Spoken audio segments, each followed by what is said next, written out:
Ooh, we are live.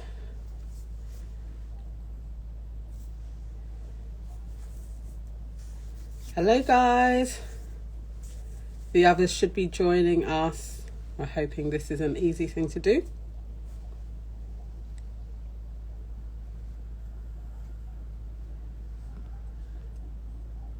Adding 25 Farah and Auntie Sade.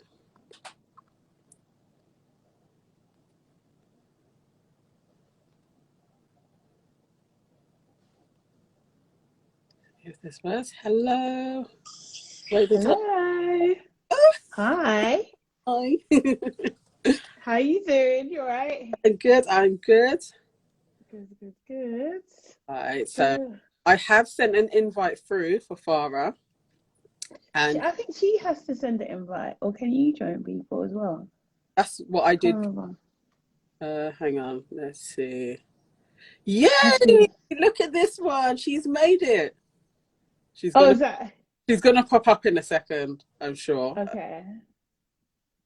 It's quite funny. There we go. Oh no. Okay, hold on. I think I'm gonna have to go a second. I forgot some few things. 1 second. You're a joke. She's actually annoying. She's so annoying. It's just popped back up for me that Farah is unable. Try and join, fans. Like, yeah. Hello. You need to send a request. Us. Hiya. There we go. Let's see. Hi guys. Hello. Farah, like maybe send me a request then. Maybe that would. Yeah. I think that's easier. Okay, hopefully that went through. This is exciting.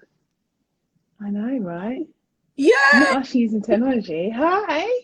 Hi. I just had like a major spillage. You had what? I opened a bottle of bubbly, yeah, and it decided to go everywhere. Oh, but you still okay. Do you have? I definitely still have some, but half of it's on the floor. Oh no, I totally forgot. I have Fanta though. No, see, Auntie Sade, just because you're lucky I'm talking to you for one, right? And for two, the whole part of it is you're meant to have a drink. Yeah. Yes, I know. Sorry, I did pop out, but like going to the shop is not the same experience. Yes, I can understand. I thought you would just like go like get the concierge, the houseboy, the house girl. No. Like I don't have it set up. I don't have it set up like that. Give me a second, I'll be back. Okay. I've just realised I need to do something. How do I get out? I have no clue. I'm so confused. This is real auntie vibes. I think you can turn your thing off. I actually don't know that much. Although, you know what? I used to do one of these every week, so I should know. Yes. But I don't. You're the queen of light. No, I have no clue. Oh my god. Okay, this table's rocky. So I did go to Accra Mall today. But yeah, it was like there was loads of traffic on the way up there. And yeah, I mean it was cool, it was nice and everything like that, but I just didn't think to buy alcohol at a point. Do you know what I mean? Like it just wasn't. I was just more kind of like, oh, this is nice, that kind of thing. Because I had to go and get a MacBook charger. Imagine. So the one I bought was the one that doesn't work. So annoying. It's just so annoying. So, and it's like, what, day 3? So there's no way I can't have one, right? So. That's 3 days already. Yeah, where are we? Maybe 2. Hold on, 2. Can't count. 2. I can't lie. Like your scenes by like the picture that you put up of breakfast, and that just took staying at the Golden Tulip, and I was like, no, I had the pangs of jealousy, like that picture. Oh man! Oh, finally, it's kicked in for you. It finally hit me. I've been trying to tell you this. Next year. Yeah. I hope next year you guys gotta come, you know? I want to Make it a go trip. for my birthday. That's what I want to do. Ooh, Oh, hi! okay. Oh, Hi. Hello. Wait, did you just go and do Look your at- face? I swear she went and spruced up. Like She You spruced really up a did. lot. You really In 2 did. minutes. But can I just say something here? That the two poor people that are in England are on that side, and the two stupid cows that are sunning themselves are on that side. And it's clear to see because me and Nana look pale and you look glowy. I don't like it. it's like they have that dewy. I'm putting in my resignation. Yeah. No, You- don't do that. Look, like, you know. Oh, They thank you, do. guys. They do. Sorry. Thank you. I'm fighting it's annoying. internet, so I might drop in and out of this. It's really annoying. Internet's crazy. No worries. Okay, seems okay at the moment. Have you Yeah, we'll see. as well as we do our like Christmas prep and just chat with each other. A lot has been going on. Yeah. Yeah, a lot. Yeah, Like a heck of a lot. the latest announcement that in 48 hours they are going to announce the announcement for the announcement. Yeah, exactly. I just thought, The announcement to the announcement Hi, that they're Sindai. going to announce that we already know what they're going to What's announce. the announcement? What are they going to announce? Some lockdown thing, you know they are. What do you think? Oh, They are lockdown. going to hours. Oh, is that what they're it's just a saying? circuit breaker thing. So you guys going to be in lockdown for like 2 weeks, like from the 26th or 27th or something like that. Is that right? Probably. That's what I reckon. Yeah. I don't know, but I think that that's probably what's going to happen. Do you think that's going to help? No, I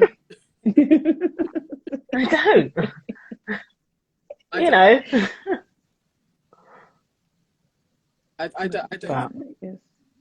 But- Sharona has just added in and just said, like, we didn't know. I mean, yeah, we Exactly. knew something was. Yeah. No, we did. But are you guys gonna? Well, maybe I don't even know how to phrase this, but like, do you think it's fair with all this kind of like controversy over like members of parliament like mixing when they weren't supposed to be mixing and stuff? Do you think like people are going to stick to the rules this time, or are they just going to be, because of all this news that we've had recently, do you think they're just going to like say that kind of like whatever, we'll just do our thing? I definitely think most people are going to just carry on with the Christmas plans that they have. And maybe you tailor down New Year's. Like you may be like, okay, I'm not going to go out for New Year's Eve. But I think there's going to be a lot of house parties that take place regardless. He's following it way. And I know so many people with Omicron, Amarian variant. Like it's like, and it's I'm one of them. Yes, exactly. Oh yeah. I forget Exactly. you're all Because look at me. Like, you know, according to the PCR test, I am COVID positive. You know, but I'm good. I've been good, which is weird. I'm fortunate. That's what I will say. I'm fortunate that I feel good and I feel fine, and I'm glad that I do. Because a lot of people don't. But I've always said that it's real. It's not like I've ever said like COVID's not real. I've always said that it's real. I've just said that if you're going to get it, you're going to get it. And you don't know how you're going to get it. That's what it is. So I happen to be okay. There are people who are not. My thoughts are with those people. And I hope they wish them a speedy recovery. But yeah, Omarion and his cold ice box where his heart should be. Is that what it is? Because it feels like a cold. It feels like I've got a cold at the moment. But I'm cool. Yeah. Okay. Because of that, I think people aren't going to be as scared as last year. Yeah. Us down before Christmas, and you know, quite a few people really did adhere to it and did stay away from family.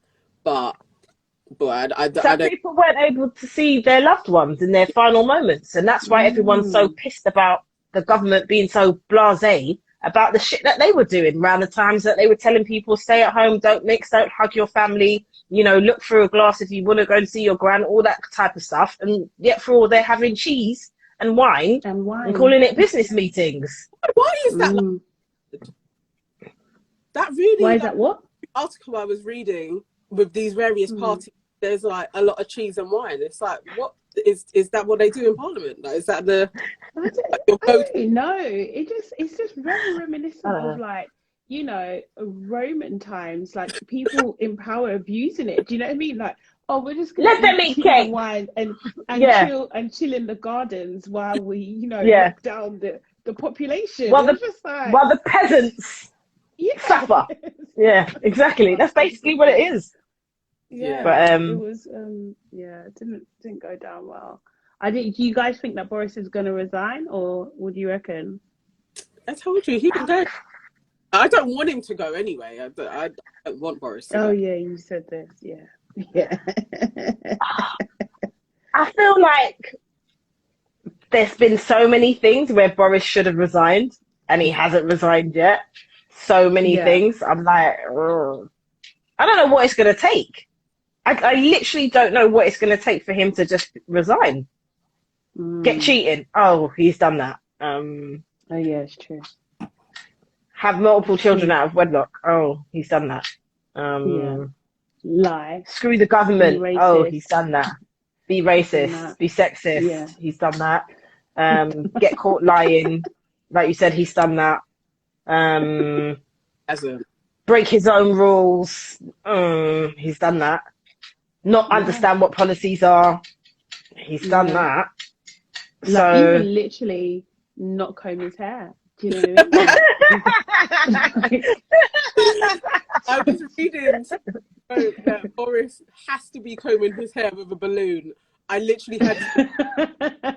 That's funny. That's a good one. So true. Dude. That's very, very good. That's a good one. That's a good one. Yes.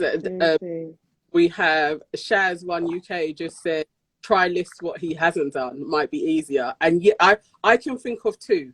There's two things he hasn't done. And they're two communities that he hasn't pissed off yet. And generally when people do piss them off, they get cancelled. And the only two that Boris hasn't really fucked with yet. Yeah, that's true. And I know which two you mean. Yeah.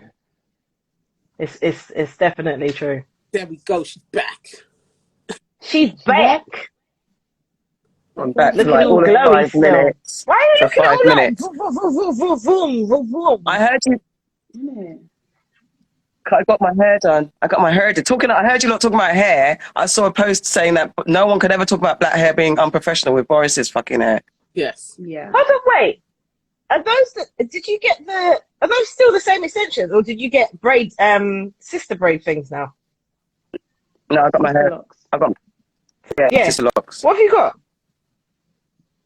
Oh, she's going. What did you say? Sister locks. They're like Sister locks. Is it the same braids, or is it sister locks? locks. No, it's different. You went back and got them. No, Oh, they're they new. look so Sister good. locks. Yeah. No, I know, because the last week you had extensions. Thank you. So you had like box braids. So it's like you really ain't playing. What is this? Hairstyle number 3. Gotta. No, number 2. You have to, man. I'm getting my hair done tomorrow. I'm gonna have a different hairstyle. I'm gonna get. Where are you going? Fulani braid. So I'm going back to the nice. place that I went to last time I was here, which I can't remember the name. I think it's like Auntie Alfie or something. And she's like a local lady that has her like establishment, and she just has like a bunch of girls that come do hair. It's not like the main popular one where everyone goes to. Auntie Alice is not that, it's another one. But it's like walking distance from where I am, kind of thing. So but it's kind of like you're off the main road and you have to go windy around the back and stuff. So yeah, I'm getting it done tomorrow. Is it like you've got 10 people in your hair, or is it just one person that will do it? No, so it will be a couple people. So maybe like 3 or 4. Yeah. Those are the things that I don't know about, man. Like, I just don't like the idea of multiple people in my hair. It don't bother like me. multiples. I get the point of it, but I just don't like that. I don't. I'm not sure about that. Interesting. I've never understood where that comes from. Like, I know Like, what can happen? What's the issue with having multiple people? I want to know what's underneath that. Like, where does that the only thing actually, for like, originate from? I'm not sure. I don't think it's not the same as when you say, like, what you put their hand in your hair. For me, it's not that. It's just because they could all be great. But I don't know, man. Like, having all these different people in my head at the same time, that sounds weird to me. That feels quite bizarre. What if someone has a style of plaiting? I felt that. And then they don't, like, say, like, your left side is plait one way, and then sorry, they all plait the same. You know, I've had this done before. Like, the last time I was here, that's how my hair was done. There's got to be someone that doesn't plait the same. There's got to be. I mean, someone like, there's got to be. It's not noticeable if they do. Do you know what I mean? Because it's like, you have to be really bad at plaiting to not be able to get like a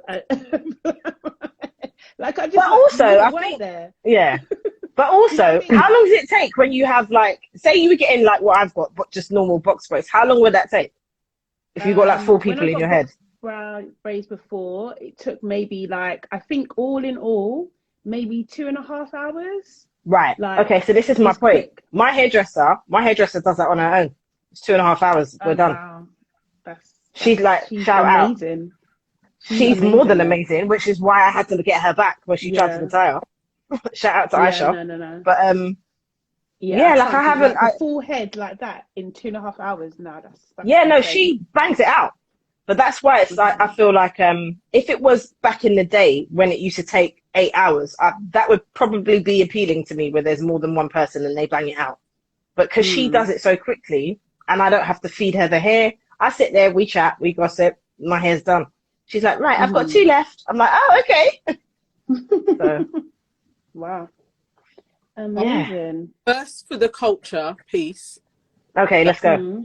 To tackle is the infamous controversy between Breeny and Kojo. Oh, yeah. Guys, thoughts on that saga that has taken place? Oh, my God. Do you want to recap? Please, can you? Me? Oh. Yeah. Put that I don't know all the facts. Okay. From what I can remember, so Kojo, if you're not from the UK, then Kojo is like one of our kind of like comedians from our community and stuff, and he's done a lot for the community. So he used to have a comedy club. He's brought over different comedians from the US, and he was on Britain's Got Talent as well, I think, in more recent years and stuff. So he also has a podcast. Oh, sorry, I can't remember the name. It's called Trap Party. That's it, Rap Party. Rap Party. That's it. I was going to say Trap Party. So he was on his podcast, and as we do all on podcasts, he shared a story of his experience going to Dubai recently with a couple of his friends.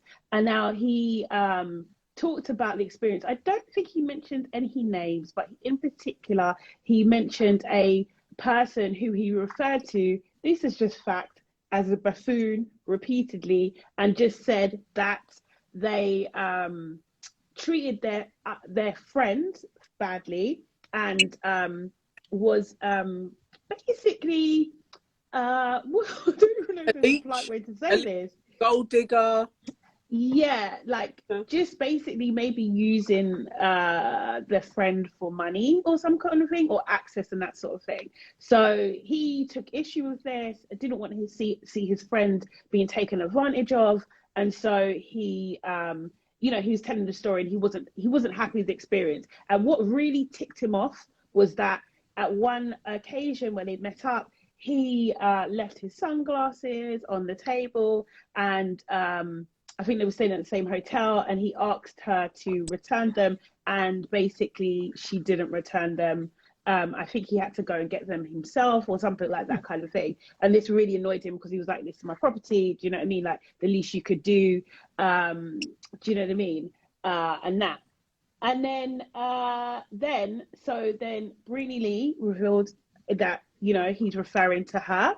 And then basically, kind of screenshotted. Well, no, what did she screen? She just went through what she, from her perspective, and say that no, that wasn't the case. She kind of like, would try to defend herself and was saying that, from her perspective, she didn't see that Kojo put his hand in his pocket, and saying that his male friend was more paying for things and he wasn't, and why is he kind of watching her and what she's doing and that sort of thing. It kind of went on a bit of like she kind of just said like, yeah, basically what she, from her perspective, I can't remember, there's more specific things. And then I'm really skimming. There was several Clubhouse conversations that happened where I think in one room in particular, And Twitter I missed Spaces. a lot of it. And Twitter, yeah, kind of thing. I think Breeny and her friend, I can't remember the lady's name, so say again? Nyasha. Nyasha.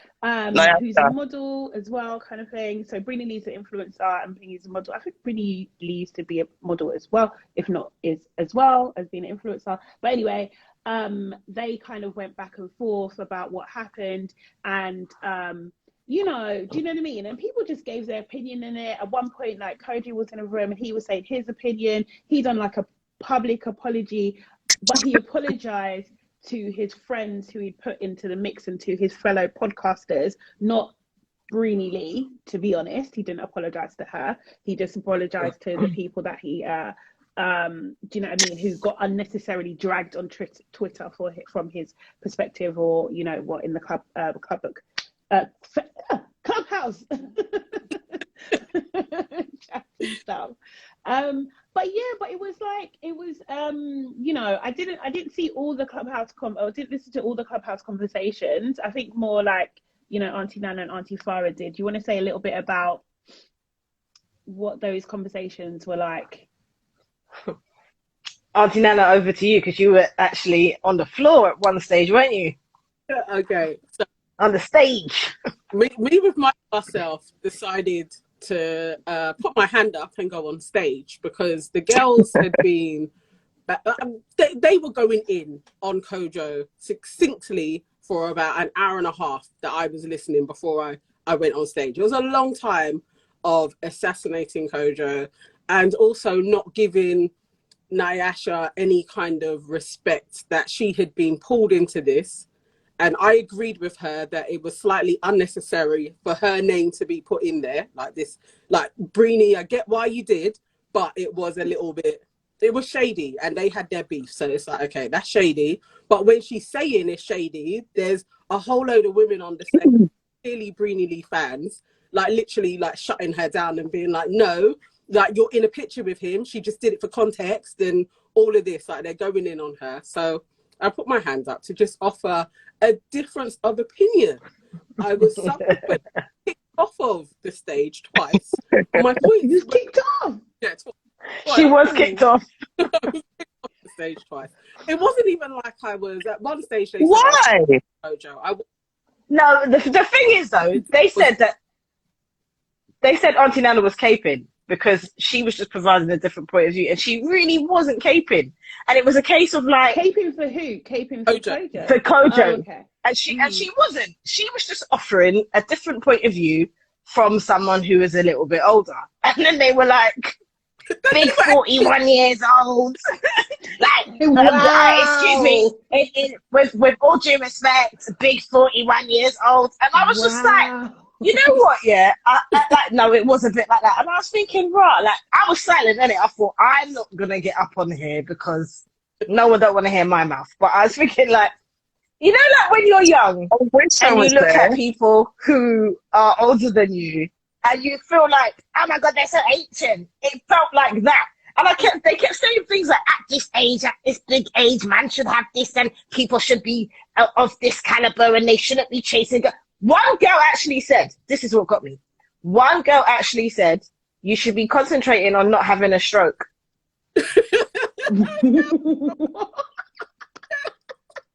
What? Not to Nana? To Nana? But I think no, not specifically to Nana. Like, no, it's not about Kojo. Okay. It was about Kojo, but it was also about the age group. You should be concentrating on not having a stroke because your time's nearly done. That's what they said. Hear what now? You don't hear this routine that says life begins at 40. Time's nearly done. Are you okay? Like, so I was like, I do not need to get into this room because I will be, I'll be trending. And I thought, I can't afford to be trending for this pappy show. So yeah, it was just a lot. Do you know all what Auntie Nana was doing was offering a mature point of view. That was it. The thing is, what's so funny, yeah, let's be real. Like, don't get me wrong, I love young people. I really do. I love their energy. I love that they've got different perspectives, and like, I love their discovering themselves, all of that stuff. Yeah. I love it. Do you know what I mean? But please, half of you could literally never. Like, you could literally never. That's why they had to kick me off the stage. But that's why they did it.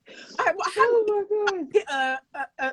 No, but Nana, what you did was someone said something to you, and you were like, they said that you were caping. This is it. They said you were caping, and then you went, nah, and that's all she got out. And then they kicked her off. And I was wow. Then when they kicked her off, that's when they started going on about at that big age and you shouldn't be and blah, blah, blah, blah. It was biased. It was very biased. It's so funny because I think that's the issue, I think, with young people as well. Sometimes it's like they think it's almost like they have no concept of like they're going to get here.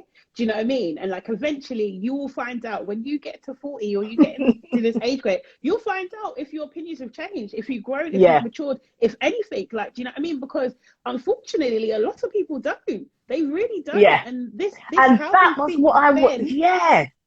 No, that's exactly, Auntie Charlotte, you summed it up, because that's exactly how I was when I was listening to them. I thought, rah, you lot really say that when you get to 40, someone waves a wand and then all of a sudden everything is clear and the path is clear and no one chats bullshit, and like you're in for a real surprise if you think that that's how the thing's set when you get to this age. People are still learning. You can still learn, you can still evolve, but you know what you may have thought when you was 20 is not necessarily what you think when you're 40.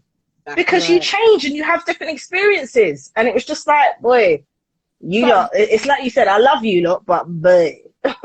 Sometimes. Deluded.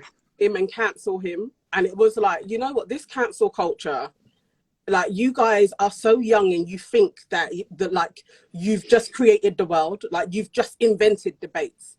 And you don't even know how to debate, because as soon as somebody offers another opinion, you're like, no. And it's like, you're not even hearing what another opinion is, because none of you are using your critical thinking, because you don't debate. Yeah. You want to jump on a man and cancel him and ruin his name and his reputation and everything else. And it's like, okay, that's one way of doing it. But actually, let's look into what was said in its full context if we're going to have a discussion on Clubhouse about it. Like, actually, where's Breeny Lee's accountability in this? Like, where are all of these factors, but you just want to cancel one man? And it's like, actually, no one story is true. Really, all of it could be true. She could have been using the Mr. Emmanuel, who I really want to be friends with, for his money because he was paying. That could be true. So also could be doing that. That also could be true.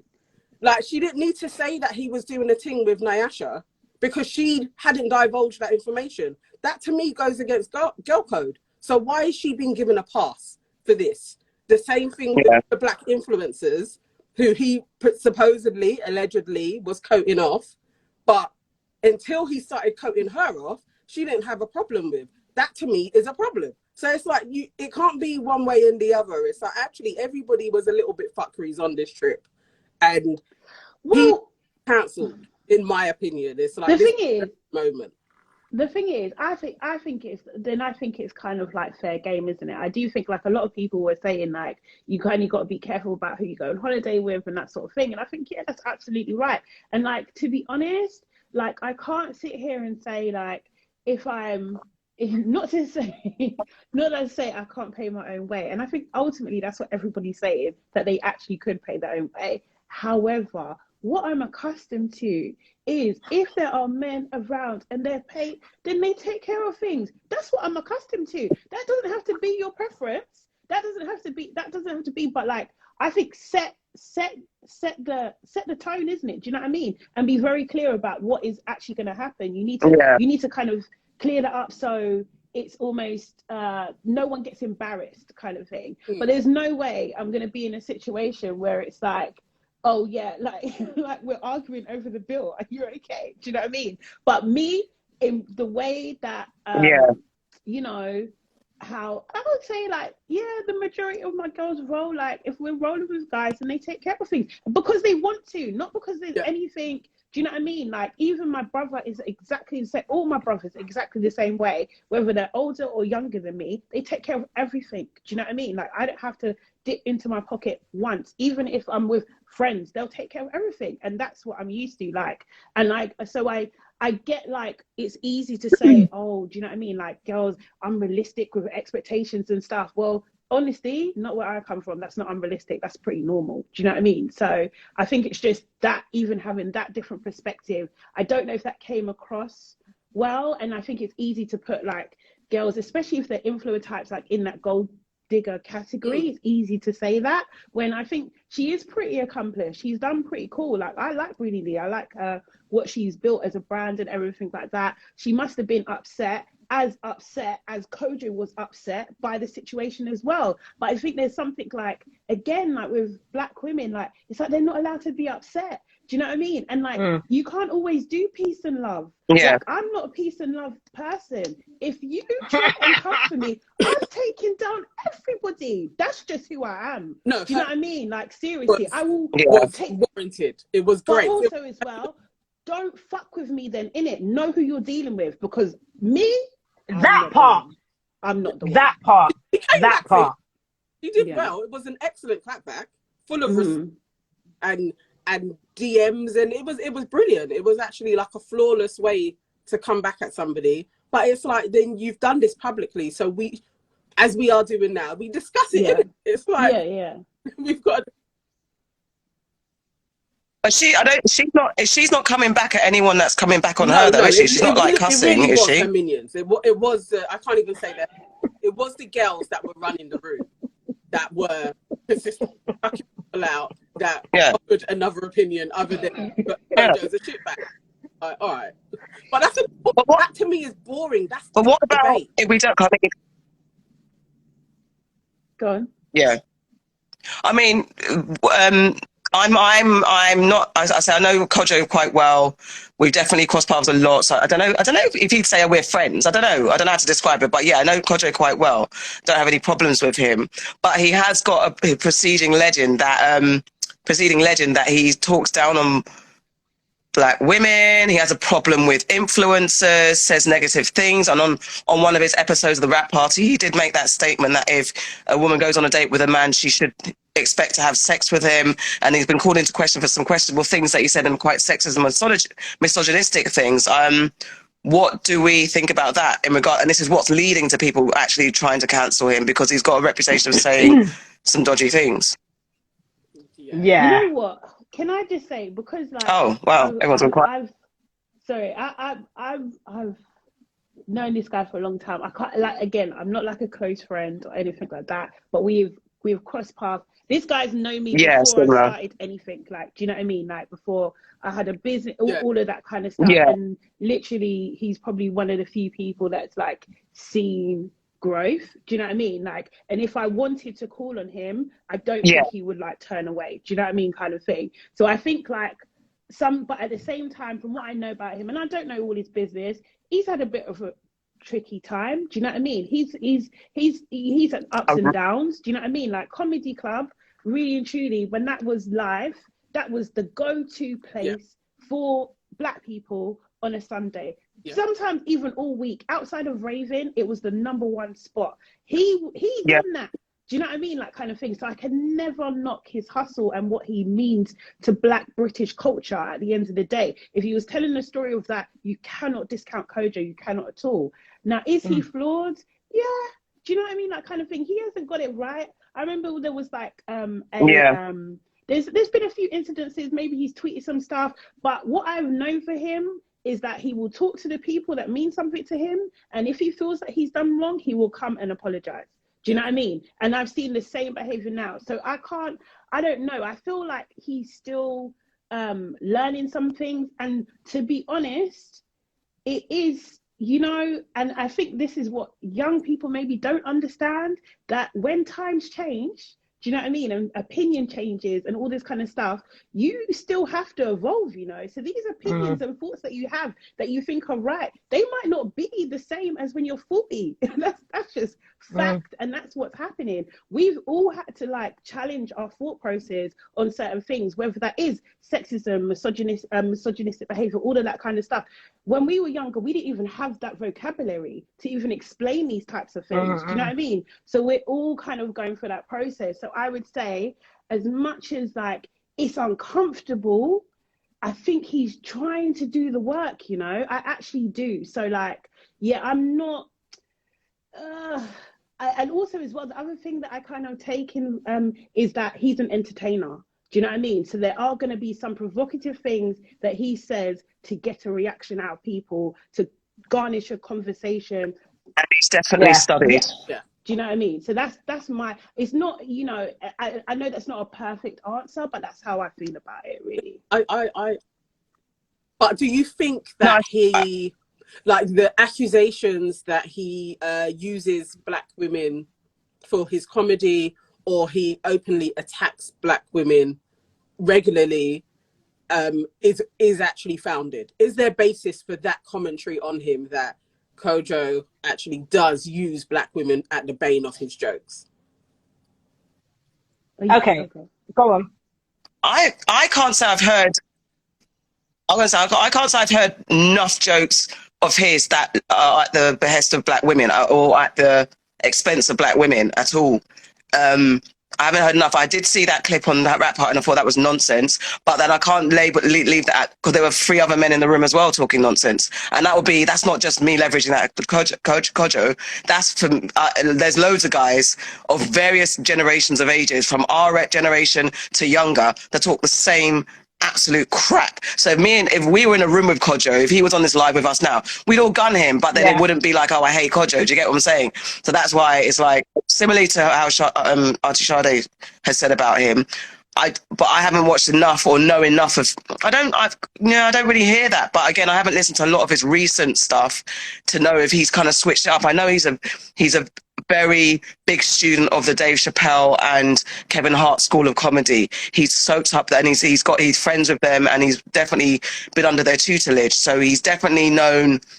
He knows how to turn his troubles into, laugh at my pain, like Kevin Hart's done very well. Kojo's done that very well as well. So all this stuff will probably bounce off of him, but I don't know if that means he gets a pass, and I'd happily challenge him on things that I find troubling. I was just going to say, I'm the only one that doesn't know him. I've worked in places where he's worked, but I do not know the man. I haven't had a conversation with the man personally. I have no history with the man. The comedy stuff that I've seen, he talks about his life. Why are you laughing? Why that made me laugh? Anyway, the comedy stuff that I've seen, it isn't necessarily aimed at women. It's aimed at his life experiences. But it's not like I watch him hard, so I don't know. What I will say, the podcast, I find problematic. And again, he's not on his own there. He's in a room with 3 other black men saying some shit. And I suppose they could look at our podcast and say it's problematic because we have opposing views to what they believe. So I can't, hand on my heart, say that he's totally sexist, he's totally this against black women. I don't know enough about him to say that, but I have listened and watched some of that podcast, different episodes, and I've had to turn it off because I'm like, you man are chatting shit. I'd actually like to get them on the show with us, because I feel like that would be fire, because I feel like they believe wholeheartedly in the ish that they're saying, and we believe wholeheartedly in the ish that we're saying. So let's come together and see how that goes. I'd love to do that, but it's problematic for me, some of the things that they say. I do. When in regards to that kind of, before I couldn't jump in, my internet was doing nonsense. But when you guys were talking about the age and stuff like that, when I was looking at all the comments and stuff, people were saying, at his big age, why is he bothering with young girls and stuff like that and getting into young girls' business? That I would possibly argue with him about as well. Like, it's true, like, leave them alone. But also, if as we said, there's an adjustment to trying to fit into the current modern times. He is the oldest of the guys in that group, and I guess it would be boring if he was like he was the old wise one. But at the same time, it's never a good look when the one who's oldest is coming off the same level as the youngest, and especially on views that are troublesome. So I don't know if that's a wise move that he's done, if he's trying to keep up with the Joneses and keep up the young Joneses. I don't know, but again, if it serves him well, who are we to judge? I guess he should actually. It would be great. I echo exactly what Auntie Farah is saying. It would be great for us to do a show with them, but I do think, as the older person within that group on his podcast, there should be an element of wisdom. But you can only be as wise as you are, as you know. And the vibe on a similar level, and definitely there are parts of their content where I am like, this doesn't actually help anybody in society. Like this way of kind of, you know, like men victims. Yeah. And it's like, yeah, you can, and you also can be an aggressor. Because I do think you're going to take more time in doing that whole 30-minute rant that he went on if it was a guy. Because you know it can kick off. But you do, you're easier to go in on a woman because you know it may not go Pete Tong and you're going to lose your life over this. You don't know for sure, but there's less chance of that taking place. And it did feel like there's something to that as easy pickings when you have a gripe. If it was a guy, you'd probably do it like in the DMs, a la Dane and White Yardie. Like, you know, you're not going on a whole rant outside of, and if it does go off like that, you get told to suck your mother. Now this thing is like, you went in on this girl for a relatively small thing, but it was a half an hour time that you went on at her. You wouldn't do that to a guy. Absolutely not. And those are the things where I'm like, that's when you need some other people involved in this space with you, or to call you up on it as well. That's the thing. People that aren't just going to be like, yes. So, but the thing is, though, can we please though stop? And we need to stop this kind of like, what is it? A stereotype, an expectation that just because you're old, you have knowledge, you're wise, all that kind of thing. And I'm not saying that. I'm not even saying that he doesn't. I'm not saying him specifically, but there is this thing. It's just like, well, people have different opinions. I'm not saying that he's right at all, kind of thing, but people have different opinions, and he's talking about, well, what it seems like he's talking about things from his perspective and his life. Do you know what I mean? That he's experienced. So I can't. It's hard. Well, that's not my it's not my experience, but it's hard to kind of argue that okay, is that how that's what he's experienced. I don't think also as well. I don't know. It's gonna sound like caping, but like I don't know. Get your cape on. I think, Auntie Sade, I think you're right in that respect, but I think maybe what's hard, I guess, for sometimes, and again, it may be taken away from Kojo, but sometimes it's hard to see the line between what's performative comedy or celebrity behavior to get numbers and likes, and what's actual your true thoughts. Because there's lots of stuff that's out there that if you literally sat down and had a better conversation with the person, they'd be like, yeah, you know what, this, that, and the other. And it's true, you can't expect someone older just to always have the knowledge and the wisdom. It doesn't come like that. There's definitely younger people who know more than me, but it's just, I guess it's just sometimes there is an expectation when you have a platform to do better, regardless. And I guess it's a matter of say that he doesn't. But no, I'm just saying, I was taking away from Kojo. My thing is, no, I was taking that away from Kojo. And he has done over time. Do you know what I mean? And he has supported Black women over time. Like he has. He just has. But I don't think. The statement that he made. Oh no, maybe he wasn't in the room when he was on ClubHouse. No. He actually. Yeah. I would go as far as to say I have done more for Black women than Breeny Lee. I mean, that's I mean, but that's hard for him to say. That's hard to challenge because he's been around in the game longer than her. But what you can deduce from that, you can't. That's what That's the only thing. Because how do you measure that? Yeah. Do you know what I mean? Yeah. You can't, because she has her own impact. You can't measure that. Everything like that. But like, I can't. Do you know what I mean? Like, as much as like, I can't lie. That sounds like when Donald Trump said it. I've done more for black people than, what did he say? Abraham Lincoln or whoever the fuck it was. No. Can I say something? You know, Black Talent Matters UK has a bee in their bonnet about Kojo. That's all I'm saying. Reading their comments, you're making me laugh, young person. Black Talent Matters UK has been like, I'm literally dying at the comments that they put in. But read what they said, and that's absolutely it. Actually, but that is what, when he said it, I was literally like, oh, come on, brother. Like, I was trying to ride for you, but come on. Like, everybody, like, you can't even, it was a level of arrogance that I was like, okay, this is the problem. There's a lot of ego in this, and everybody needs to check your ego. And sometimes your ego will take you down a fuckery's path where you just destroy your. I think it's ego. Yeah, ego. On all sides, though, man. On all sides. On all sides. On all sides. I was about to say on all sides. I think that he is very influential, and he has a platform. I think that, but not everyone's like, this is the thing, not everyone's like that. I think that how he kind of told the original story, I think it was the repeated word of buffoon that really, it was getting into the story.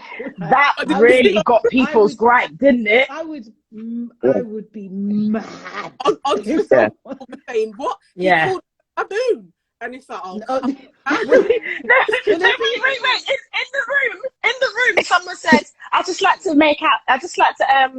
just to clarify, he didn't say baboon, he said buffoon, and like they were going off, so what? Is buffoon okay then? Is it okay? And no, it's not okay. You can't call me a buffoon.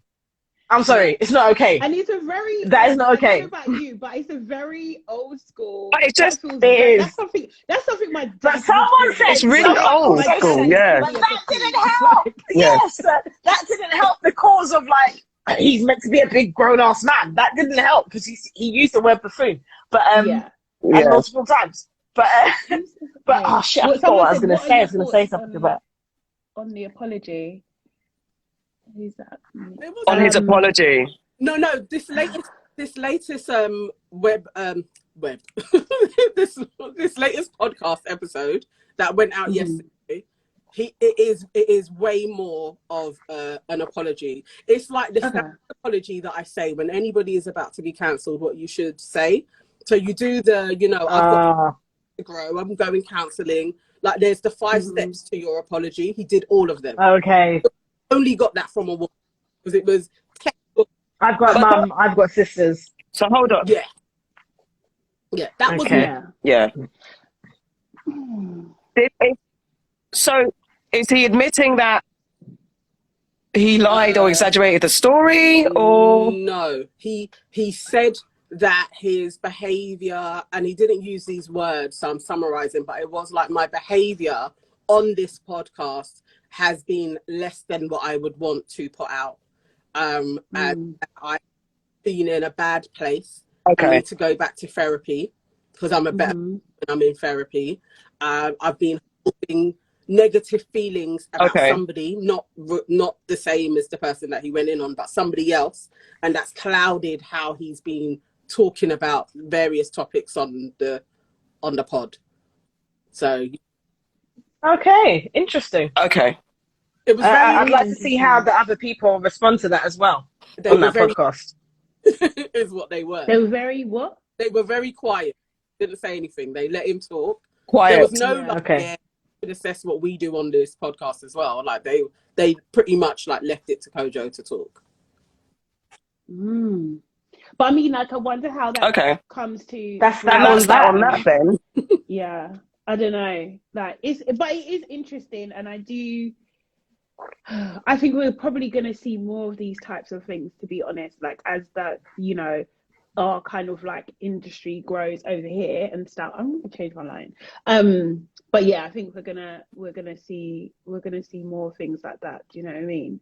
but people disagree, and they're not always going to come perfectly. Do you know what I mean? Like, I really, it's not, I don't know, maybe I'm getting into another space, but I think like... No, I mean, you're right. You don't cross the line at 40 and then all of a sudden all your shit's together. Oh, and yeah. you know everything. That don't happen. No, definitely not. If they didn't bring in Age, I wouldn't even have been thinking about Age, to be honest. If they didn't bring in Age, I wouldn't have been thinking. It would just been another human being that's made some sort of public nonsense, not public. You know what I mean? It's just some behind the scenes nonsense public. Through me as well. I mean, and Kojo's got a tour to sell. This all helps. He's got a tour to sell, so this is good. Though. So we're giving full rounded. At the end of the day, we can't come on here, as we said, a majority of us know him, so it's not to say, and we said, like, if he was on the show, we challenge him about some of the things that are problematic, but it would be hypocritical for, like, I can't stand Kojo, he's out of order, because, again, also haven't heard it from his horse's mouth directly. I would love to have a chat with him. Really about. I'd love to have a chat with all four of them. Yeah, definitely. Like all of them. The hype guy that was also like jumping. Yeah, I know which one you mean. He's very. Yeah, he's problematic, but they're not as bad as some of the people who were really going in on ClubHouse. Like one guy who took up on that space, like the dating etiquette, like don't go out on a date unless if you go out on a date with somebody, it's like you should expect to sleep with them, like, and if you don't, you shouldn't be going out on a date. But he said that. Kojo said that on his show, though. In a way, yeah. But this guy doubled down on, I don't take girls out unless I know they're gonna sleep with me, and it's like, well, he could get a prostitute. That's what he should do, maybe.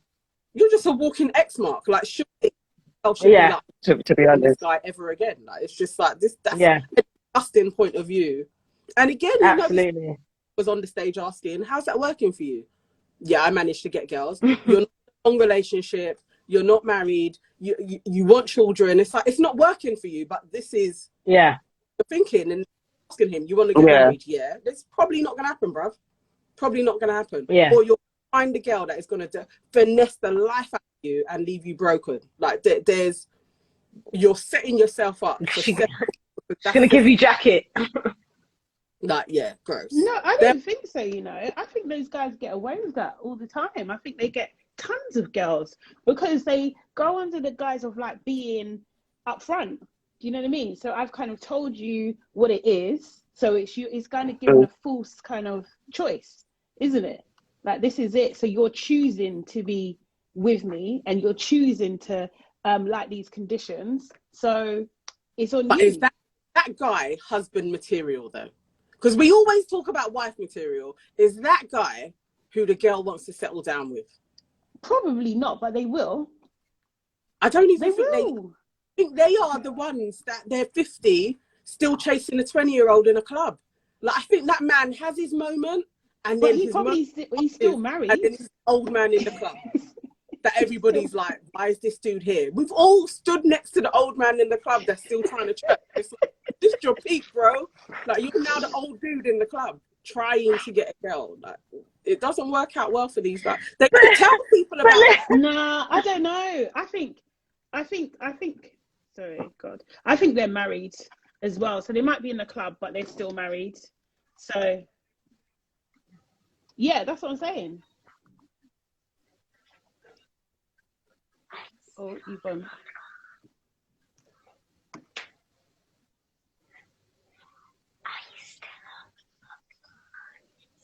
Yeah. Have you lost me? Earlier Can't hear you. What's happening? You did say, like, is a queer getting her internet from the village? It is actually Thing from the village. Don't be rude. Well, the thing is, you can't blame Ghana because I'm in Ghana too, and my connection is fine.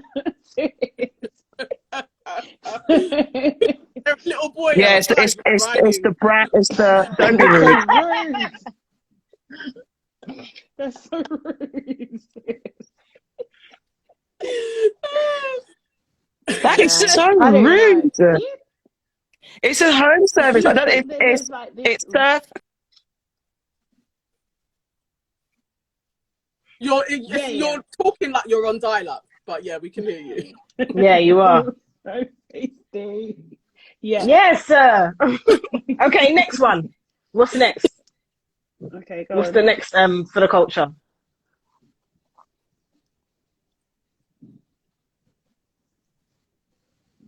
Oh, this is crazy. I don't. She was doing so well. Yeah. Eh? Oh, I Dubai. think Aitch saying. Oh, he Aitch. tweeted that is Dubai even a luxury holiday because it's coming like Ayia Napa, something to that effect. Yeah, it was something to that. Specifically Ayia Napa, which was interesting, I thought. Yeah. But yeah, you know what I mean? But yeah, what do you think about that? What do you think? I've not been, so I don't know. I can only go on what's out there in the media. Mm-hmm. But I haven't been to assess it. Like, is it really being spoiled, or is there like the strip, like that's the Playa de Las Americas in Tenerife, where people are It's going not like that. the strip, but actually the rest is beautiful. Like, I don't know. So when I went to Dubai, to me, when I went, it's not like when you go Reef or Ibiza or Napa or something. There's not a strip. It's not like that. Like, you have to go to certain spots because you got to remember it's a Muslim country as well. So you got to, you know, you can't drink any and anywhere. They're not going to have you doing all lager lout British type behavior any and anywhere. So it's not like that. But I think it's definitely become a lot more popular. But the shit is expensive. So I don't know if I'd say that it's like Ayia Napa. It's expensive to get there. It's expensive to stay there. It's expensive to be there. So I don't know if it's a I don't know if it's a luxury holiday though. I'm not sure. I wouldn't say that if I go back to Dubai, it's a luxury holiday. That's not luxury to me. That's fun. It's fun to go there. A different type of fun to Ayia Napa or Ibiza or any of those places. But yeah, it's not the same. I don't think it's the same. But I suppose I'm not 10. So to me, it's going to be different, isn't it? They're probably going to different spaces than I would go to.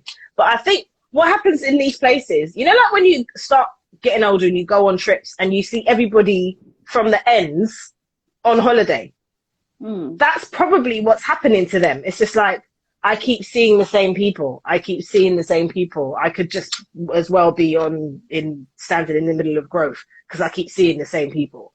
So maybe that's what it is. Maybe that's what he meant by that. Honestly, I think like I'm sorry. I like Aitch. Yeah, I like his music and stuff. I like what he's doing. But babe, you're too young to even know about Ayia Napa. What are you talking about? This is theoretical. His dad told him. Do you know what I mean? Like, exactly. Like, maybe your older brothers, older cousins, like maybe, do you know what I mean? Maybe one or two guys off the estate or something. Like, maybe that's what you're talking about. But that is not that can't be a lived experience, bro. I don't believe that. Do you know what I mean? If he had said Reef, it was popping. Do you know what I mean? Like, it's a thingy, but like, no. And I think like, I hate that whole idea of like, because it is essentially saying, because black people go there, this is the underlining thing. Do you know what I mean? Or like the scene is there, which is made up of a lot of black people, that then it loses value. That's the thing. And I think it's just like, no, man, like, I'm not here for that. What are you talking about? We made Dubai cool during fucking lockdown. Who can do that? Like, seriously, what are you talking about? Because before, there would be no part of me that thinks, let me go to Dubai. No, because I don't really, money. I like that sound. No, I like that. I love like Dubai. Like, but you know what I mean? I suppose that, Aquaria, you've been to Dubai more times. I've been once. You've been like multiple times. So I suppose it's not, for us, it's not new. It's new to these young people, again. It's new to them, but it's not new. Like, people have been going to Dubai for a minute. It's not new. But I think it is interesting that he said Ayia Napa. I didn't even look at it that way. It's definitely his pops told him some things. You said Ayia Napa, which is even more Ibiza. like, Yeah, go on. Yeah, yes. I can hear you now. Can't see you, but can hear you. Yeah. Now we can't. You gotta say something.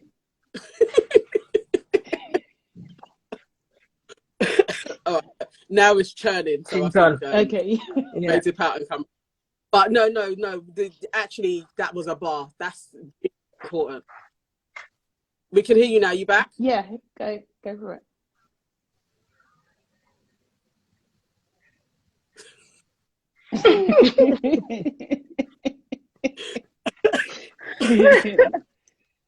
Yeah.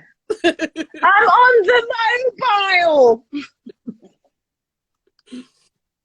Oh Lord, this is cracking me up. She said, waiting. Just keep talking. Because now I'm feeling like, actually, is Aitch a bit racist? Oh, I don't think he meant it like that. Like, no. I wouldn't say, if we're looking at the nuances of racism. Can you hear me? Hang on. Like, do you know what I mean? Like, thingy. Did he No, shut up. misspeak?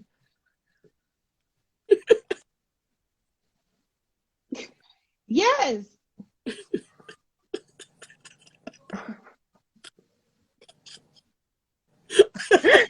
Someone said, Lee Odate Evans and tell Kwame to go and add more money to the meter, I beg.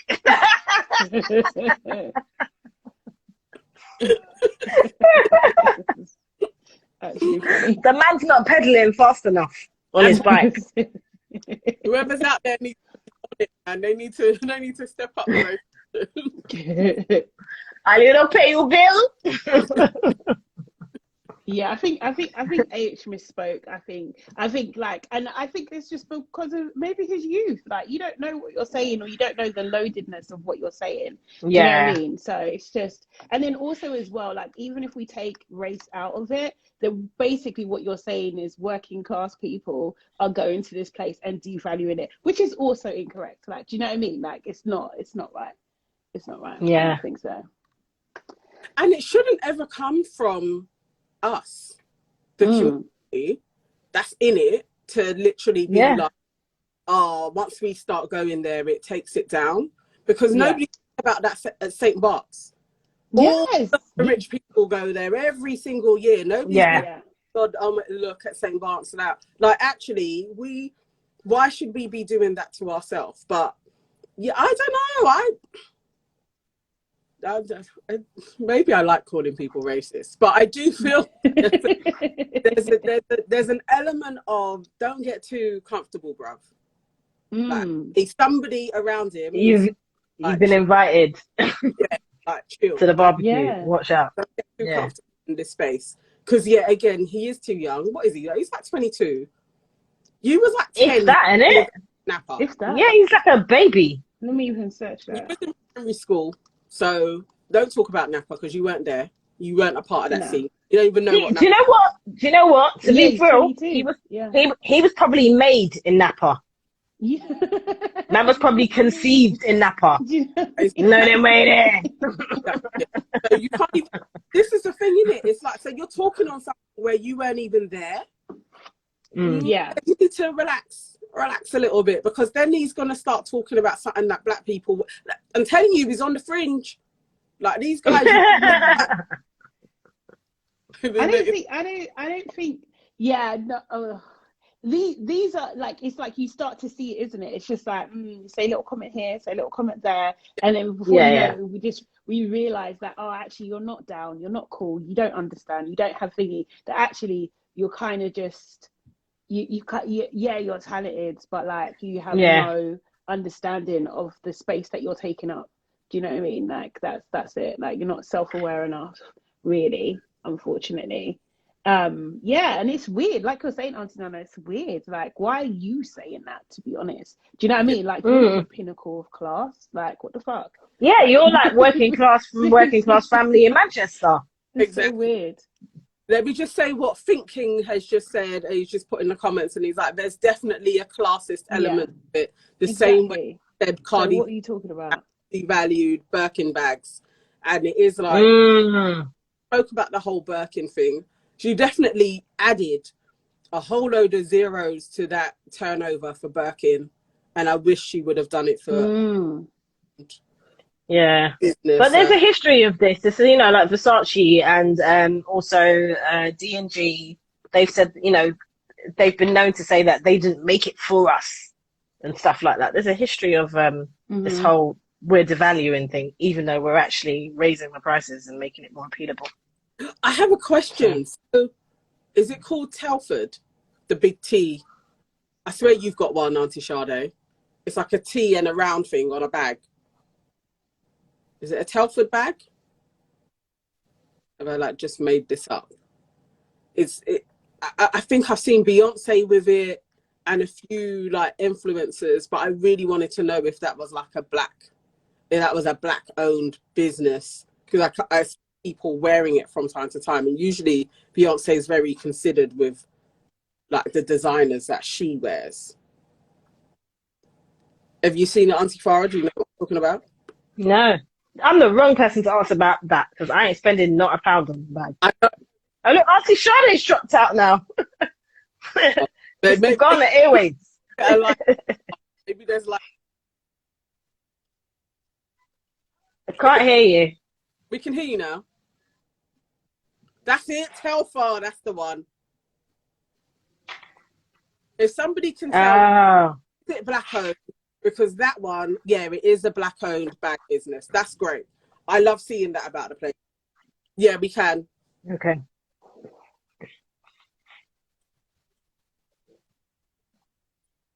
Okay. Yeah, in the comments, people have been saying. Liberian immigrant is what someone said. Okay. Yes. No, I like this. I know Auntie Sade has one because she is the absolute rich auntie. And she is, and she loves a good bag.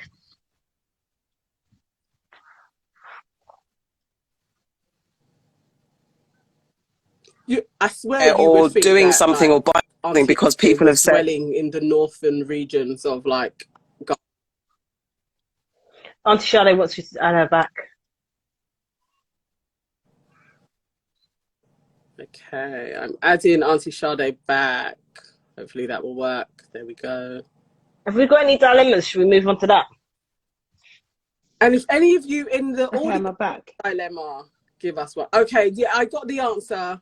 Yes. Yeah, it was. Can I just ask you, Auntie Sade? Yes. Why are you glowing already? You're annoying. Like, nah. I'm over it. I'm like, after this, I'm serious. Hand on heart. I'm locking you off until the new year. No, that's not fair. It is. Don't be coming on here when man looks dry and crusty and you're all like, shimmer. Like, no. Insta. That will, if you want to just be pissed for a little while, just go through Danai's stories. Oh yeah. He's just, you know what? No, I've done it. No, I've done it before and I refuse. You see, Danai, I've got no time for her. No, she can do one. Actually, yes, Danai, I said what I said. You guys are like a lot sometimes. Like, I'm just like, I haven't even posted, but obviously I was there last night, but I just haven't posted. Oh, was you out in the club as well? Yeah. Look at you. Yeah, we went to I can't remember one about your town. Okay, so all right, fine. Let me not tell you that. We went to it. Great. We went No, go on, tell us. I'm not here. It's fine. Where did you go? We went to Bondi? A restaurant that has like a garden that they had a party in, a major league DJs. They have like a residency there. So, and they had a couple of acts as well performing. It was like super cool. And then we went to a club called Twist, which a lot of you in Ghana, you should probably know that club kind of thing. And yeah, it was cool, man. We was out very early this morning. Oh my God. Did you go 6 a.m.? 5. Love it. Yeah. Oh man. So I'm the old auntie. I would have been flying in today. Oh my God! Yes, this was our. This was our flight. This was our date, Auntie Nana. This is when we were supposed to fly out. Yeah. It's okay. It's fine. It's fine. Everything is fine. I'm fine. It's fine. Yeah, like, folks. I want to go for my birthday. I do. I want to go for my birthday. Yeah, we should go. We should all go. When we start on, like, join us. Like, get a subscription to our Patreon when we get that going. So yes, which we will very soon. So Auntie Nana, have we got any dilemmas? Emma's actually have a by proxy dilemma. Like, so this is, I'm not specifically involved in this group scenario, but I want to get you guys' thoughts on this. So there's a group out there. They went for dinner not too long ago. Everybody had to do a COVID test to get into the dinner. One person did not do a COVID test. After the dinner, within 4 days, there was like 15 people at the dinner. 10 people now have COVID. And there is a big rift between those people that now have COVID and that one person that didn't do the test, who could have had COVID, and everyone's blaming that one person. What would your advice be to the group? Is it fair to blame the one person that didn't do the COVID test, that they are probably the one who gave everybody else COVID? Okay, so have they since done a COVID test? They need to. They have, and they have it. And have they got it? Yeah, they do. Mate. Then there's no proof. Like, it's difficult, isn't it? Yeah, you can't ultimately absolutely say, unless it's like you're really in a controlled environment, like where you picked up COVID, because it literally can come from anywhere. And also as well, symptoms, if you're doing lateral flow, doesn't always show up straight away. It's like you have to do a PCR. So you could have negative lateral flow tests like for 3 days in a row, 4 days in a row, do a PCR, and then you've got COVID. Do you know what I mean? So it's just like, I think it's very, very, very difficult to say. However, like, you're not helping yourself by not doing the test. And honestly, especially because, you know, and we talk about this a lot, but, you know, a large majority of people do not want to get vaccinated, then you are putting, by not testing, you're putting other people at risk. Like, and that is not, that's not fair. That's not fair to your fellow human. Like, do you know what I mean? Yeah. Like, if you tested and it's negative, then do you know what I mean? You've got a clear conscience. But by you not testing and not knowing, you put a question mark and no one can trust you now. Do you know what I mean? Yeah. So that's you put yourself in the line of fire for what? A dinner.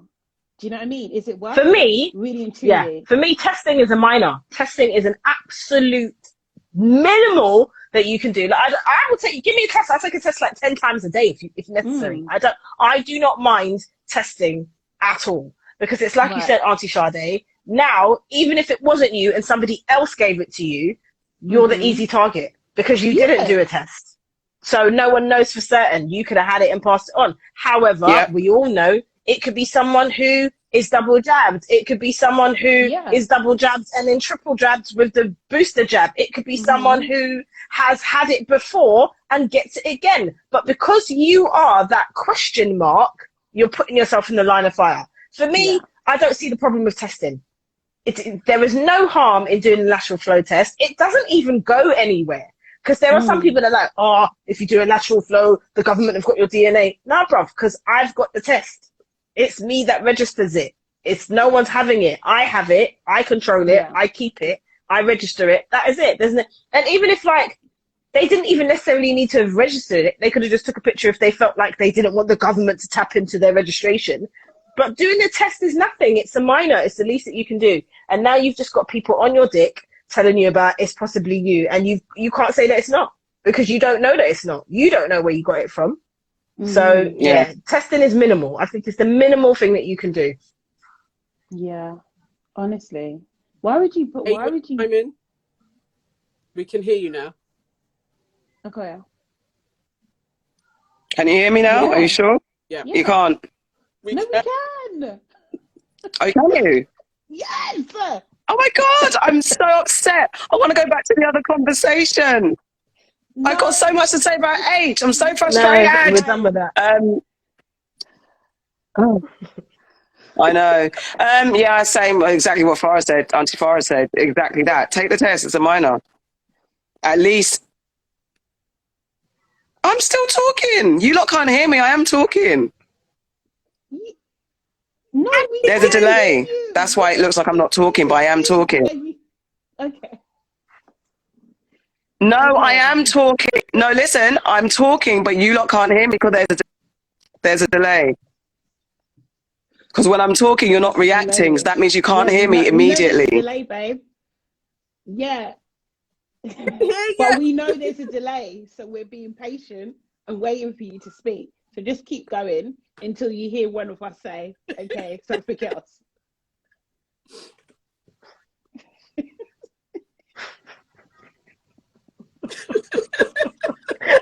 No, because when I talk,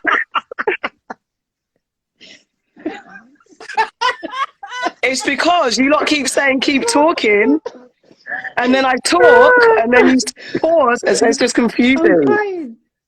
Anyway, I agree with Auntie Farah said. I'll shut up now.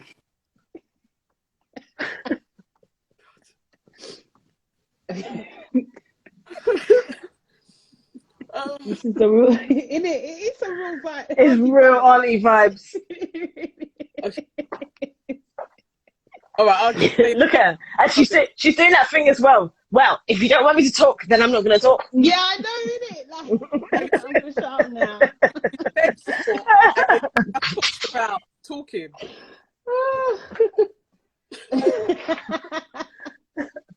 Are you sure? Okay, sorry. Fella? Yes. Fella. No, you can't give her the excuses regarding internet. I'm in Ghana too. My internet's fine. Oh, like Yeah, because that's not working today. what, like that. You know what I mean? I would suggest. I know. Do we have a show next week? Yeah. Surfline is big. No. Yeah. Do we? Next week when we have an Auntie Aitch come to your hotel, please. This is like obviously. No, I don't want to see them together. No, I don't want to see them together.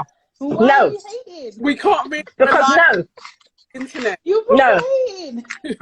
No, I don't want to see you lot together. I'm sorry. You have to be in separate locations, so it seems like it is separate.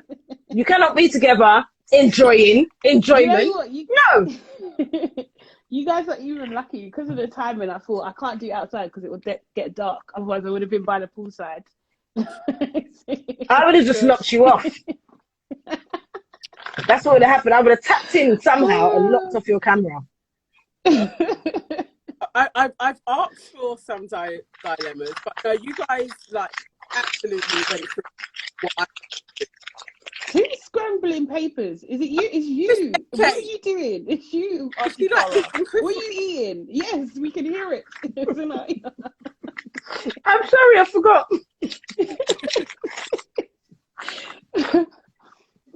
What is it? It's because I've got my ears in and it's on ambient, so it just picks up everything. Okay. Yeah. Hang on, I do have. No, what did you? If one of you guys have a semi dilemma, let us know. Didn't we have any in the group? Guys, in watching, do you have any dilemmas that you want us to fix? We're good at fixing things, you know. Serious, we give great advice. Oh, good. Yeah. Now it's like 10 out of 10. 10 out of 10, man. All the stars. We're the best. We're the best. We're the best. We're the best. Oh, Auntie AK, did you have any news for you guys that are in Ghana? A traditional fish and chip shop that has just opened up. Oh, really? Yes. Where? Send it to me. I'm gonna send you the details. I'll put that on our page as well. Yeah. So this is the first traditional fish and chip shop to open up. Okay, so Minty, we have real situation. My friend called me about today. You gotta speed this up because I actually am like we're ready to go. You don't have any dilemmas. I don't have any dilemmas at the moment, do I? That was literally the only dilemma. Oh, you know what I was going to talk about? I was like, because obviously Christmas is coming up. Like people.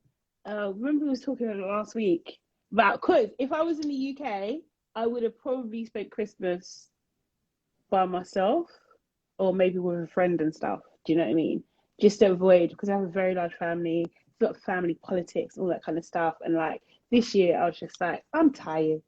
I'm tired. Do you know what I mean? I just wanted to eat to my self and stuff. Like, and I just wanted to know, like, how do people feel about that? Do you know what I mean? Like, about Christmas time and this whole narrative that you have to be with family, like everything is that push that you have to be with family at these times.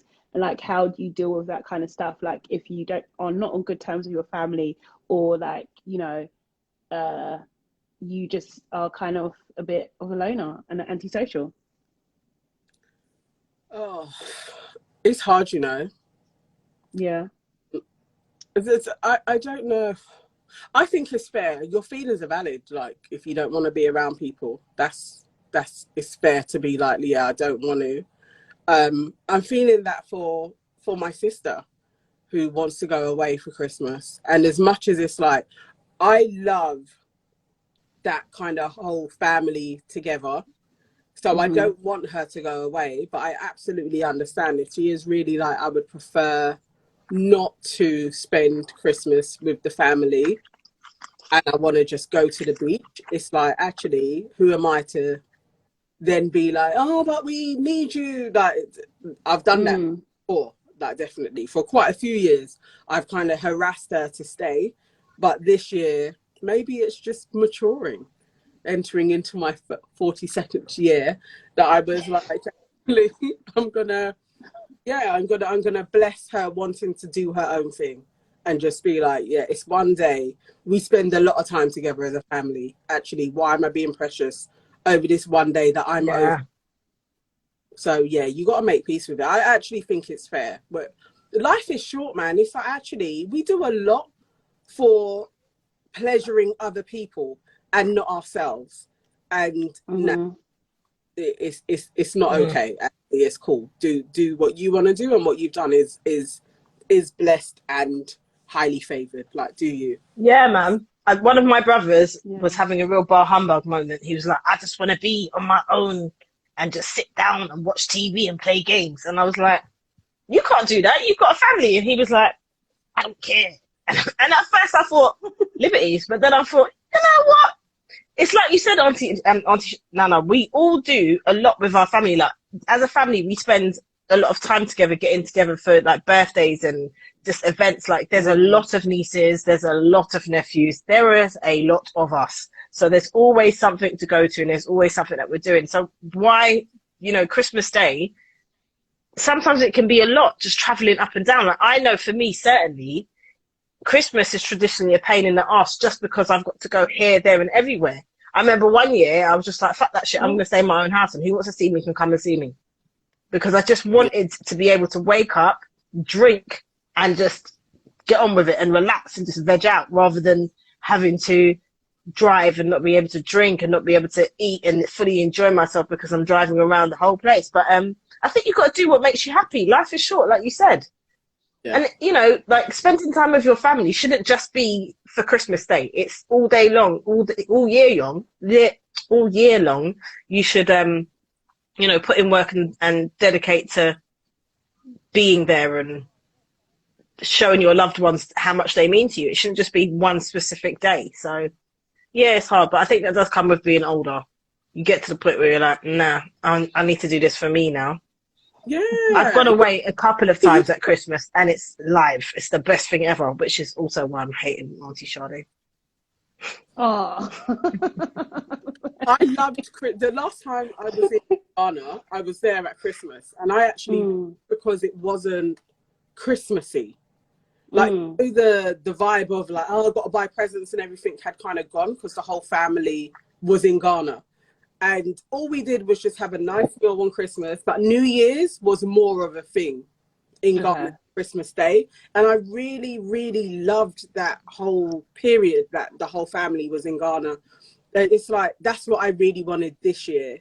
Last year was cool because it's like we was away, we was in a new house, and that was nice. This year just feels like, actually, I could stay home, but I won't, because we don't know how long we have with my mum. She's older, So it's like every year I always think that, like, actually, we don't know how many Christmases we have with the old lady, so I want to spend more Christmases with her. But I do feel like, when is it my Christmas? Horror, really? You know that thing of like, when's it my Christmas? I try to do it so quiet. You know you can mute, you know, there's mute. When is my own I Christmas? tried to find all the buttons and nothing was happening, so... Okay. No, we're hearing you like you're chewing next to me. Like a goat. I can't mute. I can't work it out. I'm real auntie. Like, nothing's happening. Nothing's working. Every time I touch it, it just goes on filter. And I'm like, I don't want filter. You shut up after people can't even hear you speak. Actually can hear you now, AK. Talk. We could, yeah. Yeah, for the insult, and that was it. I swear, whenever anybody says talk, her thing starts dialing. Like, Yeah, it's the like, guy no. slows down on his pedaling bike. Like, oh my So rude. Someone has a question here. Can you see this? Oh, what was the question? I saw it. It just slipped. because I didn't notice it. Todge, someone had a comment. I saw something about I went out on a date. Oh, What happened there? Yeah, you need. I did. I saw one. Yeah. Come Someone asks. I'm with the date scenarios, man. I love hearing about. Yeah, please. Yeah. I do love hearing about. I mean, what's been out there a lot that people have been talking about is but his name escapes me. Maybe you guys know his name. He's an actor, and he's married to, well, he's now divorced from a black woman. They were married for 38 years. And in their divorce, she now is going to be getting 20% of his gross earnings going forward.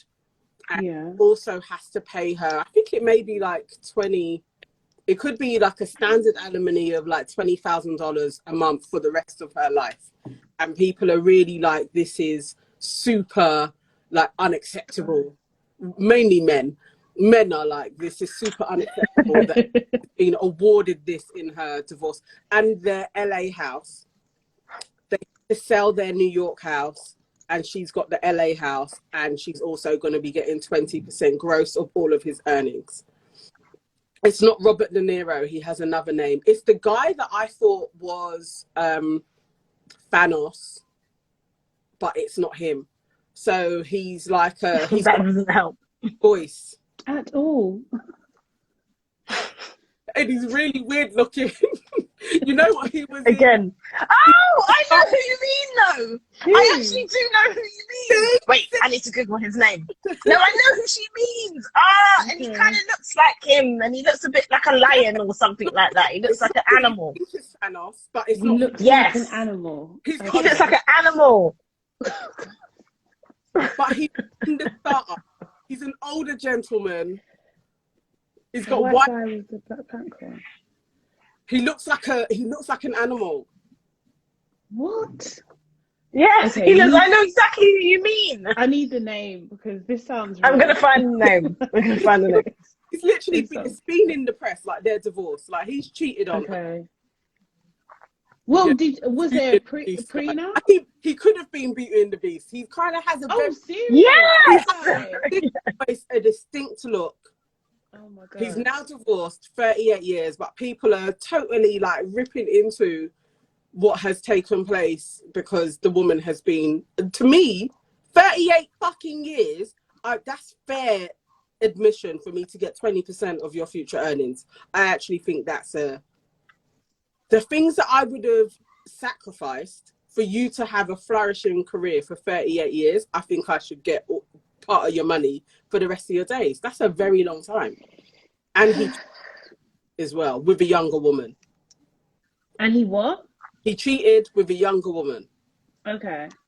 I don't know why why do people always point that out, that the woman's younger? Because it may be like a factor of like, he's seeing it as like an upgrade, or I don't know. That's a good question. It was a factor, though. I think it was a factor as a part of the divorce. Oh, okay, you're looking in focus. Do you want to talk? Just started circling again. Okay, sorry. So what's your question? What do you guys think of that? Do you think 38 years of marriage to a dude is warranted that you would get 20% of their earnings for the rest of your life? Yes. Why wouldn't I? I suppose that you built things together, didn't you? So, yeah. Unless you get married, yeah. We've got a real life dilemma in the chat, though. Should we go for it? We have one before that, though. I kind of want to go in order. So go in order. Yeah. So oh god, I've just lost the name. Sorry. Give me a second. No, I can't find it. It's gone. But the question was, should parents charge their adult children rent? Yes. Should parents charge their adult children rent? Yeah. Did you get that? Yes. Yeah. I will say yes. Yeah. Like it offended me when I realized that my mum wasn't charging my grown ass brother's rent. It offended me, and I made sure that it happened, because for me, I left home early, but these are the privileges that they've got, that they're still at home. So I was like, no, you don't need to chip in on this. Life ain't free. You're lucky. When I was Julius age, I was paying big rent, getting thrown out because I couldn't afford my rent. So you lot can contribute. So yeah, I do think that if you're a grown-ass person and you got a job, yeah, you should contribute. It ain't free. You can't go in the fridge and say, Mum, what's for dinner? You're an adult. Your balls have dropped or your breasts are big, whatever it is. Like, you need to contribute. And how else are you going to learn as well? Like, because you're going to get some people that then don't know the value of a pound. And then when they leave home, they're literally leaving from your house to go to their man or their girlfriend's house, and they don't know how to pay any bills. It's preparing them for life. So yeah, when my daughter reaches 16, the word of the day will be J-O-B. I'll be waking her up every day and saying J-O-B. Ask my nieces. I tortured them with that stuff. Go and get a job. Contribute. I said to my niece that she's lucky that I didn't tell her mum to take 20% of her wages. She's like, 20%, auntie? I was like, yeah, 20%. That's a minor. It's a minor. Yeah, I think that's fair. Yeah, no, I agree. Or everything you said, that everybody should be being charged, unless you have a set plan that I'm like, okay, where you're saving specifically to go and buy somewhere, or you're reinvesting in a business, that there has to be like real circumstances, and you would need to come and show me your business plan why I'm not charging you rent, because it's like, actually, you've got a set plan, and what you're earning, you need to put this money aside going into your business. Other than that, you're paying rent as well. Like you cannot just have a job and you're just like, still I'm paying for everything and you're just eating my food and everything. It's never happening. It's never gonna happen. But the boys, we talk about it now, and my boys are like 8, and it literally is like, you become of age, like you hit 18. If you're not, and it's not a force to go to university, because it's not for everybody. If you're not going, these are the exact same conversations I have, or an apprenticeship, then you're setting up a business, or you're leaving my house and you're becoming. I am not mammying to kings. Like you literally are raised to be leaders. And husbands and great fathers. Like that's it. And if you want to do anything outside of that, it's actually not under my gaze. Like you're not going to be in my house. You can do that elsewhere and survive. But really, definitely, I'm not making. These boys will not be another woman's burden. So it's like, actually, that part. And then you're not going to be another woman's burden. You have to be great. There's no. No, I totally agree. Definitely. I think you should you should like I think it should just be built in. Do you know what I mean? Like you should be socialized to kind of like know that when you go to this age that you have to be contributing to the household. Because if you don't, and like a lot of us now, we're moving like almost like different social classes kind of thing. So how you socialize your children is different. So you kind of are then kind of dealing with stuff that you didn't deal with when you was younger. Do you know what I mean? So there's less struggle, there's less, do you know what I mean? Not in all cases, but for a lot of us, there is like the children that we're raising, there's less struggle for them. Do you know what I mean? So that's where does their drive and where does their discipline and all that kind of stuff come from? You have to put that in place. You have to kind of like structure it in almost kind of thing so they don't become entitled bratty adults basically. Do you know what I mean? So I think that is just like a very small thing that can be done to kind of like show discipline and responsibility in a very easy way. And I don't think it matters whether they've got a job or not. Like if you're receiving any kind of benefits, you set it should be based on, it should be percentage based. So based on your earnings, that's how much will work out that you give to the household basically. And that can either, and then it's down to the parents, right? So I know someone's parents who basically their daughter was paying them rent and they just put that money aside. They didn't need the money. They just put that money aside. That's what I was going to say. They was ready, do you know what I mean, to purchase a house, and that was there for them. Do you know what I mean? And they've kind of like like a like a savings account almost, do you know what I mean? So I think there's like some very clever things that you can do, but absolutely there's too many entitled kids these days. Do you know what I mean? I think that their parents, you know, their extended family should be martyring for them. For what? No. Yeah, no, that's exactly what I was going to say. The plan is like you chip in on this and I will put that money away from you for you, and then you don't know that's where it's going, but you know when the time comes and you need it for anything, like you say, Mom, I want to open a business or I want to buy a house, I'll be like, well, here's the money that you saved, so and then I'll match it. Hopefully that's the dream, isn't it? So I would love that. I would love that so much. I was listening to a podcast today and they were talking about Greek weddings and like generally in Greek weddings, very similar to Nigerian weddings, like they pick the money on you. And one of the guys was just talking about his cousin got married to a Greek woman, and the amount of money that was showered on them, and then the parents, on top of all of that, spraying the money, gave them 30 grand towards their deposit. And it's just like that. And I was listening and I was like, you know what? All that is on me. Like, I have to do that for myself. I have to. I absolutely want to, when they settle down and get married, it's just like to be able to give them a gift of this deposit to help you. Or even, they may not want to buy. Like, who knows what the world is going to be like when they're older. That you have a cushion to figure out what you want to do even when you're old enough and you're exploring if you want a family or whatever, to allow them that's why I'm here. Like, actually it's just to make my legacy a little bit easier for them than what I definitely. It made me happy listening to it. It's like, I like that could be our traditions. Like, we could start this really. It's true. And you know what as well, I have to say as well, there's a lot of young people out there that are very comfortable with their parents still struggling at their age, and that needs to stop. It just needs to stop.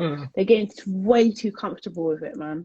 Seriously, it's just like you should have the aspiration to help and to kind of like to help retire your parents. Do you know what I mean? Like that should be that should be your dream. As long as your parents are good to you, do you know what I mean? Like not if they're like assholes. Do you know what I mean? But like, you know, kind of thing. But there's too many are too comfortable and living extravagant lifestyles on Instagram kind of thing, and you know their mum is struggling to pay rent, to pay council tax, and all that kind of stuff. You know, it's awful. It's horrible. I don't like it. You know. Okay, next dilemma is from Toji, or question, or I guess it is a dilemma. I don't know what the actual question is, so Toji, maybe you pop it in. But the two bits I've got from you is, met a guy on Saturday. He wasn't 5'11", as he stated on Hinge, unless you count his dreads. Oh, mate! I was expecting the shade. Okay. Anyway, met in a club, wrong setting, but it wasn't the original plan. The chat was dead. Next day he called and had a one-way conversation about his three children by three different baby mothers, dug his grave. Anyway, why has he travelled to Ghana and given me a play-by-play of his movements? I don't care. Oh. Okay. So what's the question? She said he's got three baby mothers. Yeah, three children by three different baby mothers. Can you ever take anyone serious that has three children by three different baby mothers? Yeah. Either sex. Can you take them seriously? Yeah. But I mean, seriously, can. like for what though? Like, what do you mean? Like, no, but you can. Relationship with them. Yeah. Like literally, like, okay, I'm going to commit to this scenario. I think you can.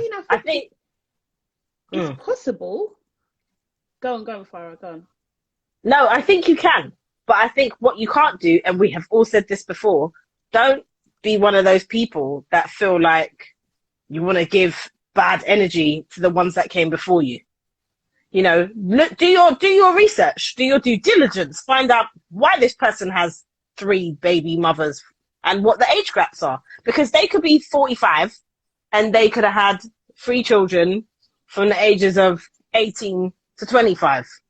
They're not the same person at 45 that they were at 25. So technically, I don't know. I think you have to look into it. I know people that have got multiple baby mothers and multiple baby fathers, and what do I call it? Sometimes I call it the last kid syndrome, where, you know, when they get into that last relationship, they mature because they did everything so young, and then when they get older, they realize that this is what I want to do and I want to do things differently, and then become more responsible. So I think you can. I just think it just depends on the person and the situation and how they are as a parent and what they do and how they treat the people that have their children. Most importantly, if they treat them like shit, you can't expect to come along and they're going to treat you nicely because they have a history of treating these three other people like shit. What's that about? But if they're respectful to the other three and they've got a great relationship with the other three and they are visible and they parent the other three, all the children, then that's what you take on board. That's what you take. So I think you can. It depends. You know what? I don't like the judgment aspect of it, kind of thing, because I feel like there's this like having multiple baby mothers or fathers, like, do you know what I mean? Like somehow like you're some sort of like you're defected or something. Do you know what I mean? I don't like that. And also as well, like coming from like me personally, like I'm from a, what do you call it, a polyamorous family? Is that the term? Do you know what I mean? So my dad had multiple wives, not necessarily at the same time, but he had 5 wives in his lifetime, and there's many children, right? Do you know what I mean? So like, how can I judge someone when that's the product of what I'm from as well, kind of thing? A lot of people do forget that. But saying that, it's not something I would want for myself. Like just growing up in that environment, that's not something I would want for myself. However, I do think that society does definitely push this like 2.4 children family. It's not always realistic. Do you know what I mean? And I think it's an unnecessary pressure. So I do agree with a lot with what Auntie Farah is saying. Do you know what I mean? It's just how you treat them. Do you know what I mean? It's how you treat each individual partner or parent, kind of thing. And yeah, I think that's the decider, really and truly. But I don't think it's so easy to say it's so easy, but like procreation is just, it's a part of life, isn't it? Do you know what I mean? Like how you get here is never, always never, most of the time never a fairy tale, is it? Do you know what I mean? It Yeah. just isn't. Do you know I just wanted to get a nut and I got a nut. Yeah. I'm firmly in the time is a huge factor. Overall, I'm a no. I'm a no with 3. I can do a 2, but I'm a no with 3. But okay, let's say the dude had all of the box ticks. The thing that would be the deciding factor would be time. I really, really think that it's like Segu as well. Let's say, so you see the four children, God rest their souls, that have passed, the 2 sets of twins, and you know, they were 4 and 3. Now this is a single mother, and the father now has a 2-year-old and a 6-month-old. That guy, to me, if he came along and then let's say a few years later he has another child and I was the 4th, he would be an absolute hell no. Because with the 4 and the 3-year-olds, to me, you don't have time to start another relationship with somebody else when you've got babies. And I always think there's like even if you're not with the mother in any way, there's still a type of parenting that you should be really involved in that child's life. And I can't see how you'd be able to be effectively involved and start a new relationship and have children. So I think the multiples, definitely looking at how you parent is a huge factor. But I would also be like, how are you affording all of these children properly, and how are you effectively spending time with them? Because I wouldn't be okay with, oh, but you're with me, so you spend time in my house. Like I'm judging you on how you was a parent to the other ones before. And I think when they're multiples, I can't see how you was great, especially when they're really close together. So yeah, I wouldn't be on it at all. Like I would be like, nah, you're messy. There's a mess. There's chaos. There's too much chaos in life, and I'm not 4th in this chaotic scenario. Like that's madness. I do think though it depends.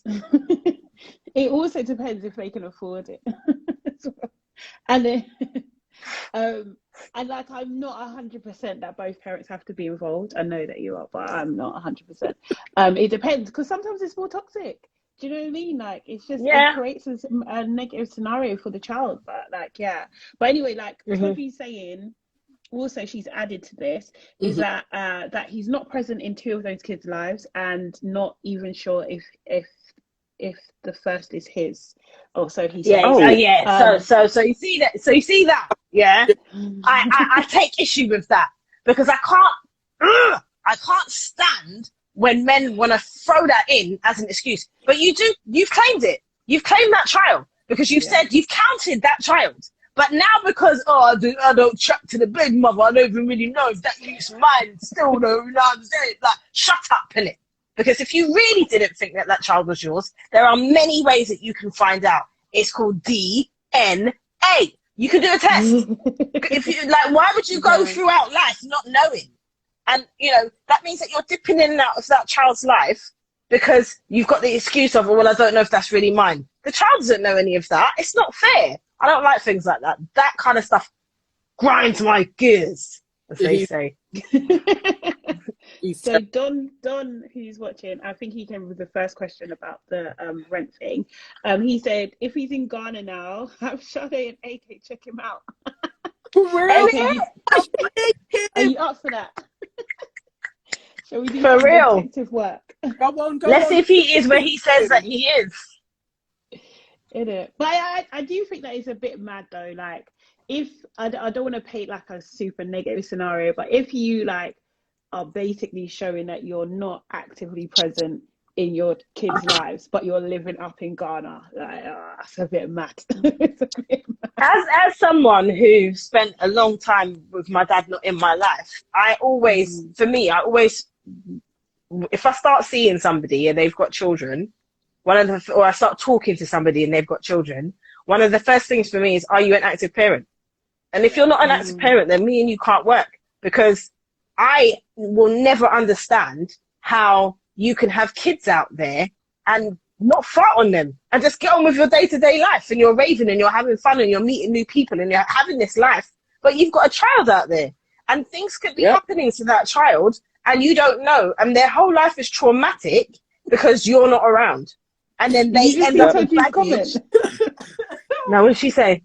Sorry. Told you, like, honestly, Tosh, like, how dare you? What did she say? She says, I was going to She let says you she's both know offering. he's single and ready to be a father again if you two are interested. Like, excuse me? Excuse me? No, thank you. If any of No, you thank guys No. want to be he's well, we know his sperm's working. He's got that down. The bar is nah, too low. good. I'm good. Yeah. Yeah, sorry, babe. But thanks for the offer, but nah. Thanks, but no thanks. But if you want to check him out and interview him, though, that may be fun. Yeah, DM us some details and we can find him. Content. Yeah, guys, if you want us to do any work on your other halves who may be in Ghana while you're in the UK, let us know. We'll find. I'm gonna do some detective work on YouTube. What's that show? Number. That's what I'm gonna do. Oh yeah. What's that? Is that Detective Agency, isn't it? Oh yes, yeah. That'll be so funny. Yeah. I've got eyes and ears in Ghana, so you lot watch your backs. And honestly, yeah, seriously, yeah, people know. Like, don't come around here with your nonsense. You know, I will tell. I'm telling. My hands up. Yeah, seriously. Auntie Charlie will tell. I will tell. Straight. Definitely. Don't do your nonsense around me. Seriously. Hi, Mama Yancy says hello. Send her some love. Hi. Hi. Guys, did we have any more dilemmas? Oh, okay. NX Panther says, what's your view on age difference in relationships? I mean, I'm always asking you guys, like, you know, what's your dating preferences? Can we sort you out and put you on dates and this happen? Oh, behave yourself, Auntie Nana. Auntie Nana, bring forward the men then, innit? Bring them forward. Where are these magical men that you're asking us about? There's never any men at the end of the suggestion. There's never any men. There's no man at the end of my tunnel. All right. I told you. I seriously have no single guys that I would inflict on any of you guys. And so why are you asking? And you all know him. And she always says it's so easy. No, but I am like, can we just do some Hinge profiles, Tinder, whatever? It's for your married woman fun. We're not your experiment. Right. Look at her. She's like, worked at some Hinge, some Tinder loving care. Yeah. And then I do ask you, like, all right, what's the age limits then? What's the parameters? So, and I said I would go out there and I'd wear the T-shirt like I've got single friends. You all told me to get out. Like you was very abusive when I offered you. She's victimizing. Okay. So please answer the question. What is the age range that you're after? Because there may be some. That was not the question. What is the youngest? All right. What's the age range? Give people. We've said that to you before. But you're saying it like you're going to help us with the answer. Okay. Me personally, and I know this is not politically correct, and it's whatever. But I'm not dating anyone older than me. Oh, older than I'm not dating. Yeah, I'm not on it. Oh, wow. But I'm not dating in general. Anyway, there. Okay. Oh, so this person is saying he's 24 and I'm 35. What's the problem? That's fine. That's fine. Serious. Is it? Mentality. I've dated younger before. Would you go it's more about mentality. Would you go 11 years younger? No. Yeah, why not? Yeah. What's that's that? 34. No. Yeah. No. I think for me, it is definitely mentality. You're right. You have to base it on the person. You definitely have to base it on the person because some people mature quicker than others. There's some 45-year-olds out there and they don't know shit. So, but I think it definitely depends on the person. But if we're just going to go off of between this age and between that age, I will say minimum, like maximum 5 years younger and maximum 5 years older. 5 years either side for me.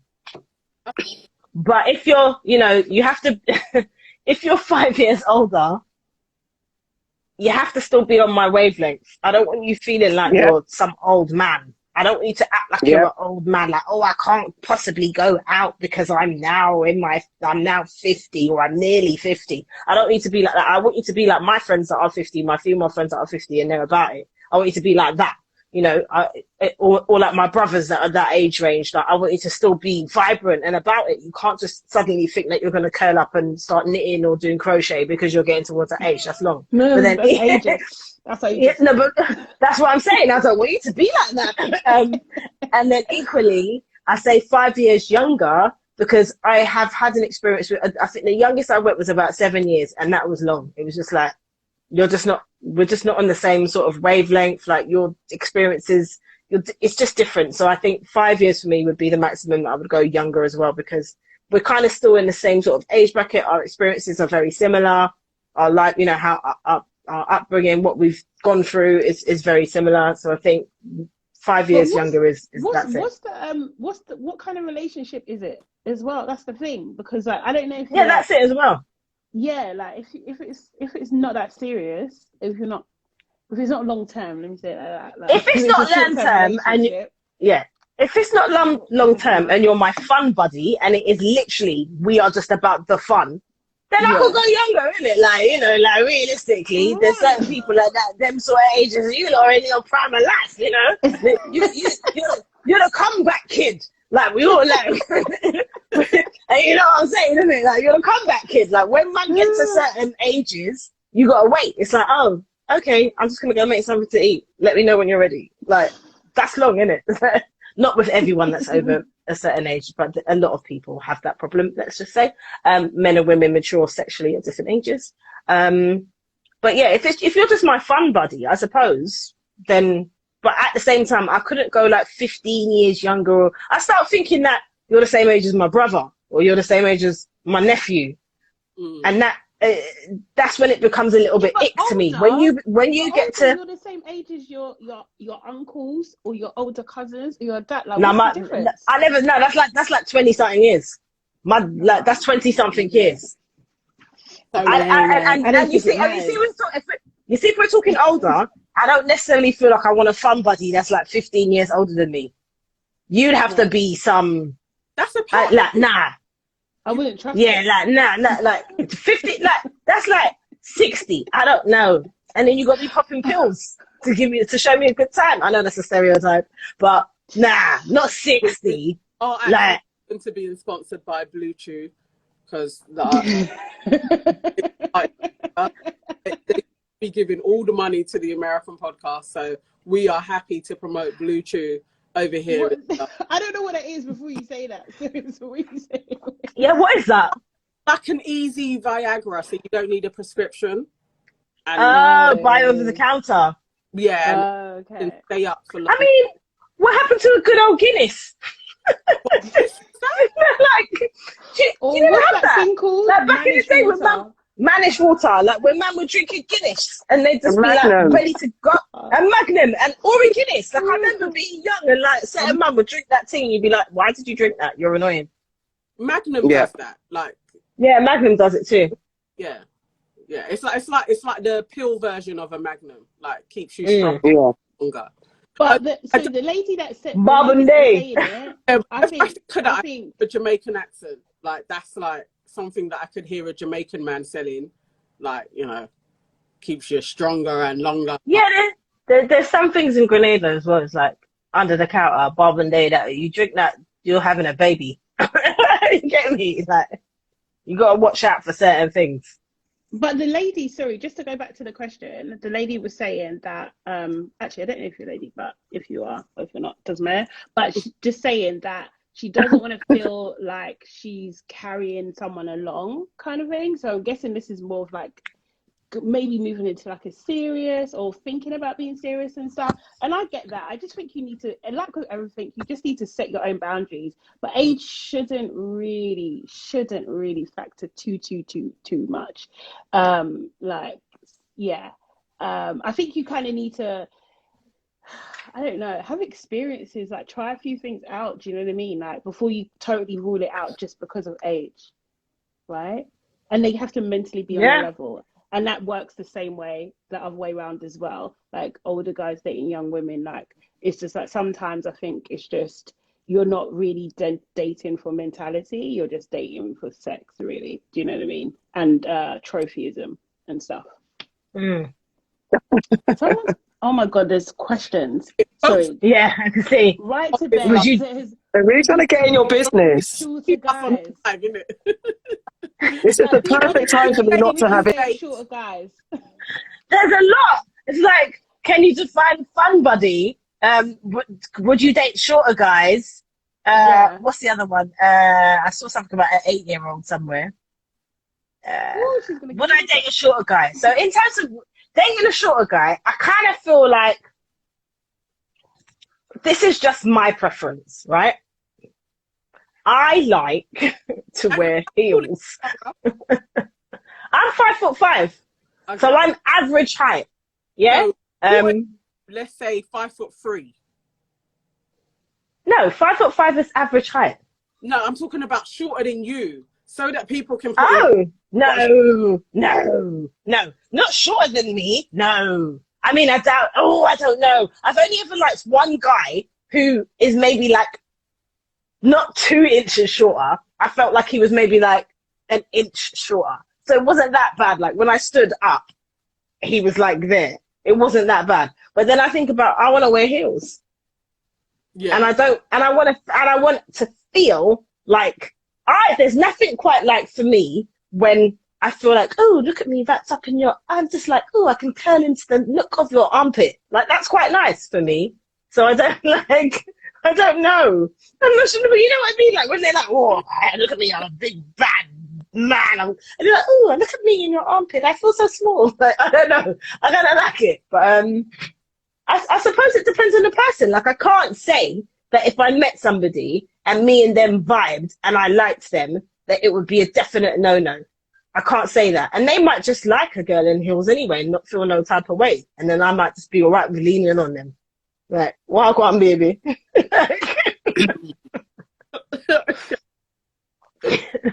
Sade, so how tall are you? It's Don.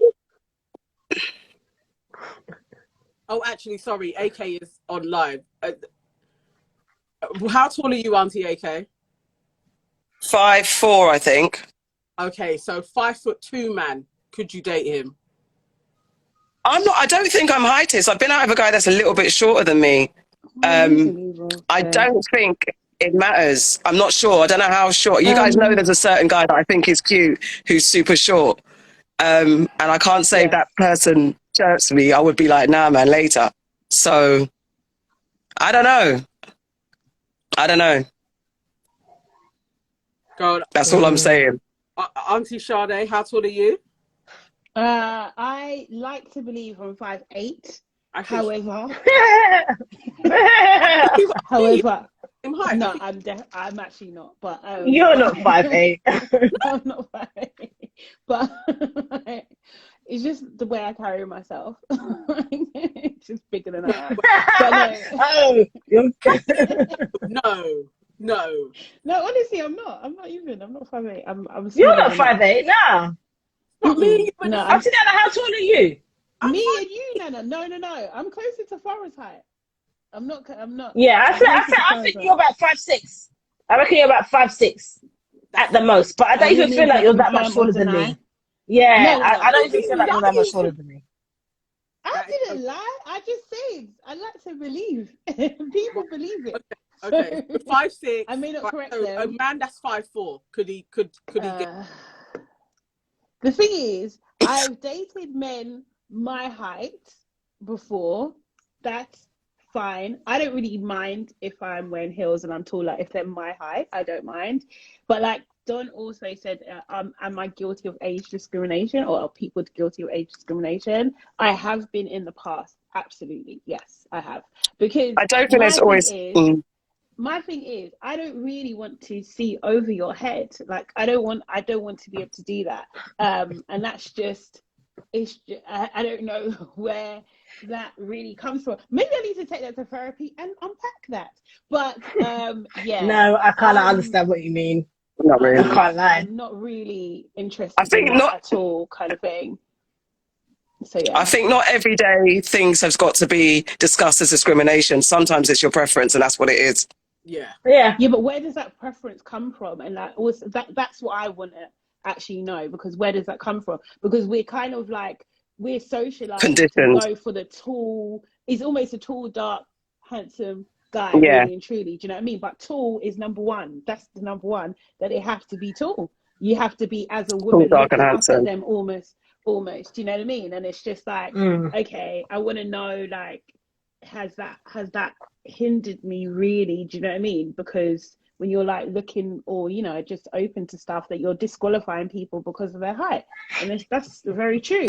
But I do think that a lot of, not just men, a lot of shorter people in the world sometimes have a lot of extra vim that I'm not necessarily particularly interested in. Yeah. Do you know what I mean? And it's not my fault. It's not my fault that you're that high. Okay. Yeah. I tell you what it is. Like, I remember, I'll never forget, I was watching, I think it was like MTV Awards or something. And Bobby Valentino, like, was in a car with Ludacris and a bunch of other people. And they got out of the car. And you know, when you get out of the car, you change height, right? Oh, yeah. I will never forget. Bobby Valentino got out of the car and he was the same height. And I was like, oh my God! Like, I can't have a man that short to where, like, you're sitting down, standing up, you're the same height. Like, that's not going to work for me. There's nothing, you know, it's just, I just don't want you to be too short. But I think if you're a little bit shorter than me, I could probably deal with that. Like I said, I have like one person who was a little bit shorter than me, but it's just, I don't know. I don't, like you said, I don't want to see over your head, really. I don't want to be able to go, there. I don't know. I'm not sure. I'm not sure. What if, like, I don't know if this would happen, but like, say if you're trying to kiss their forehead, but it's their head. But that's what I mean. There's certain scenarios where it wouldn't be great. Is that rude? That's rude. Like, logistically. I'm openly heightist. My husband is actually the shortest person I've ever been with, and he's he's still like 3 inches taller than me. But if I'm in heels, and he never likes it when I'm in heels, because then we're too close, and I feel it as well. It's like, it's a protection. You want somebody, well, I prefer somebody a lot more taller for the protection of. It's like a shadow, like it's an over. There's just something like a big hench dude, and I am 5'8", so then you got to be over 6 foot, and he's just 6 foot. Yeah. So he literally. I know what you mean. I would have been like, nah, never. Like it's not. But yeah, I do know what you mean. I can't even lie. It's protection. That's why women are attracted to tall, dark, and handsome. It's like, I'm not sure. Like, I like feeling like, maybe it is protection. Maybe that's what it is. But I've never thought of it as protection. I just like the whole, look at me, I'm curling up in your armpit. Like, I don't know. I like that. Or tiptoeing and feeling small. I don't know why. That's really weird. I don't know why. It's nice. Protecting like that's part of their job. And also, there's an element, like, if you're bigger, I feel like you could throw me around a bit better.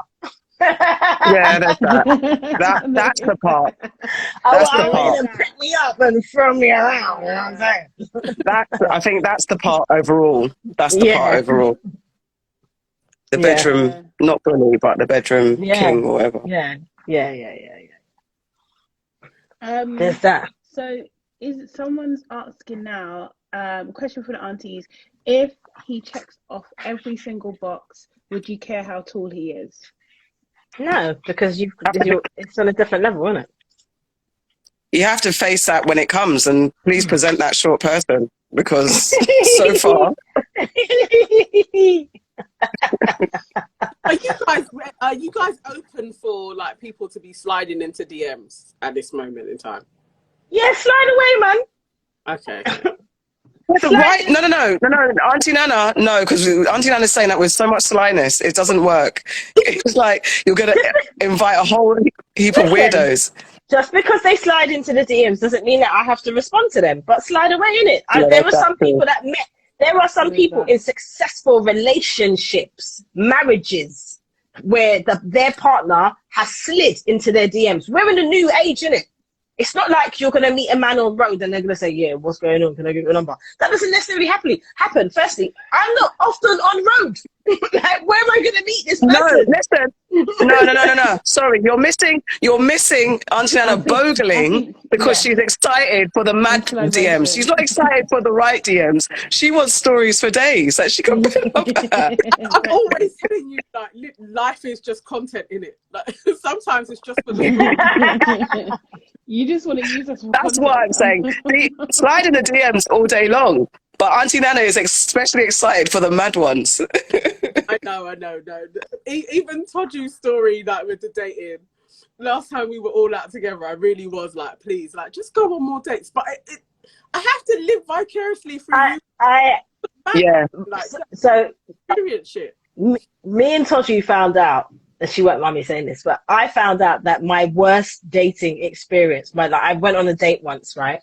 And I talk about this date all the time because it was like the worst date I've ever been on in my life from start to finish. I was talking to Todd about it one day and she was telling me about the worst boyfriend that she ever had. Like, they must have dated for a day. She was telling me about this dude. It's only the fucking same dude.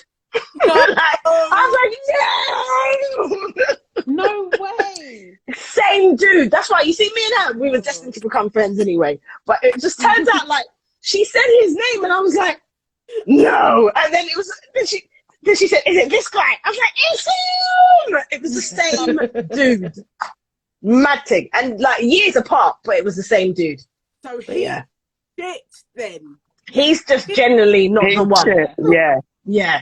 I'm not going to say he's shit because there's somebody out there for everybody. Shit. I still believe that there's someone out there for everybody, but he was just not for me and he was just not for her. We help him. Maybe he just needs coaching. No. No. You don't have to help everyone. No. Yeah, you don't. And he's content to be, he's happy being him. He's happy being him. You don't need to know. You don't need to know Auntie Nana's fun parts. That smile, when she goes like that, that's just so... I've got a project. Yes. Oh my God. Like, what I will say for us. Oh, okay, go on. Sorry. She recalls says, is a small penis. Yes, she is, Abina. I want some. I haven't got any. Wait. Is a small penis what? A deal breaker. Oh, come on, she be cool. Like, okay, what I will say is this. I don't want to be. These are the words that I never want. Wait, no. This is what I never want to say. In a sexual moment, I never want to say these words. Is it in? Is it in? Yeah. Oh, mate. That's not sizes. Because I never ever want to say that. But it comes in all sizes, and at the end of the day, it is what you do with the size that you have that counts. But I never want to be in a position where I'm questioning, is it in? Who wants that? Yeah. Like, you're getting backshot and you're like, what's happening? Or I just don't want to ever say those things. I never want to hear myself say those things. So size doesn't necessarily matter. I find girth is more important. But she's also added if they tick every box. So they tick every box and it's. But if they tick every box, if they tick every box, that means that they've also ticked something sexually. Then it doesn't matter. Then it won't matter. If you're saying they tick every box. So I don't think they can tick every box if that you can't. That's a box. You're not ticking all the boxes. That's the biggest box. That's the They- most important box. Don Dobby's trying to get to the heart of Auntie Farah, I think. I know. So far, we have Why? What? somebody What has now? to be able to throw fire around, and he can't have a tiny penis. Yes, you are taking notes. Well done. Yeah. He's taking notes. Basically. Don Dobby's taking notes on Auntie Farah. Don Dobby, her DMs are open. No, I think that's a woman. I'm sure. Oh, is Don Dobby a woman? I never knew, you know, all the time. Oh, Auntie I don't know. I'm not sure. Earlier Here, on, look. Bobby asked, would you date somebody in America? Oh. Yeah. Okay. Yeah. So for me, right, I have dated people that don't live in this country because people annoy me.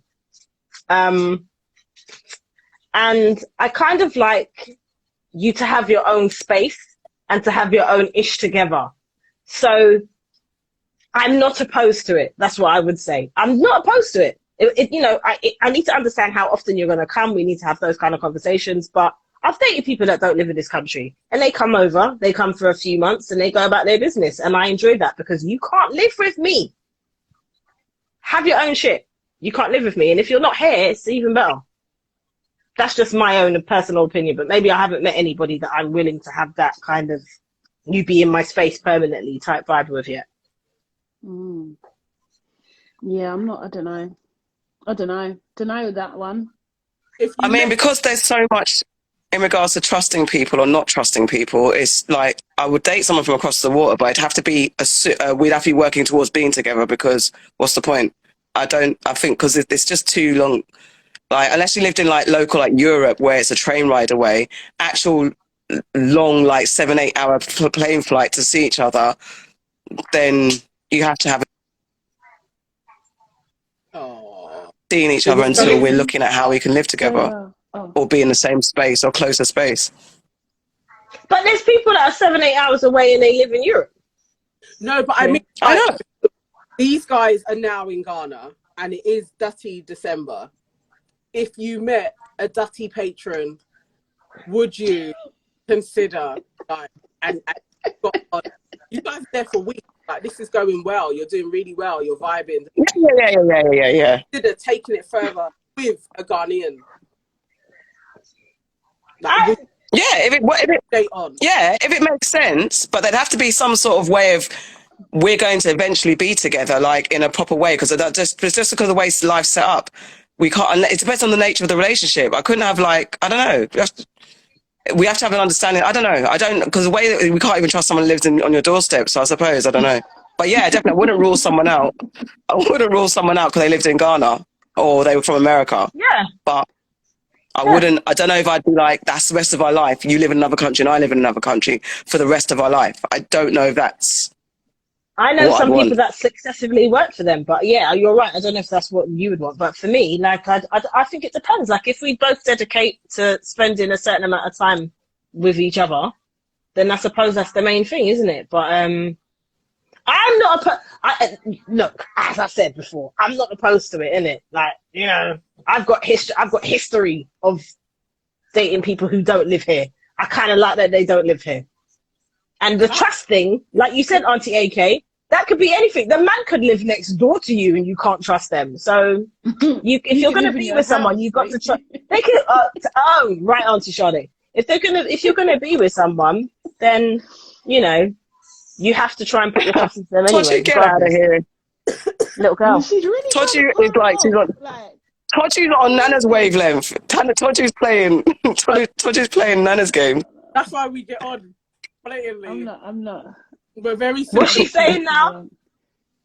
She's saying that he's willing to live to go. She's just talking nonsense. That's all I'm saying. He's trying to live in Ghana. Right. You guys, if people did slide into the DM, is this shareable on the pod? Can we like discuss it? If somebody is it depends on the situation, isn't it? Trying to set something up, Auntie Farah. This is what I'm saying. Watch Auntie Nana, you know. Why am I? This is pure entertainment for her. I just feel this is what I'm saying. It would be fun for us to do like a kind of like aunties For who? Aunties go dating. It would be fun for you. Nana, like, Fun for who? Aunties Dating hosted by Auntie Nana. I think that would be fun.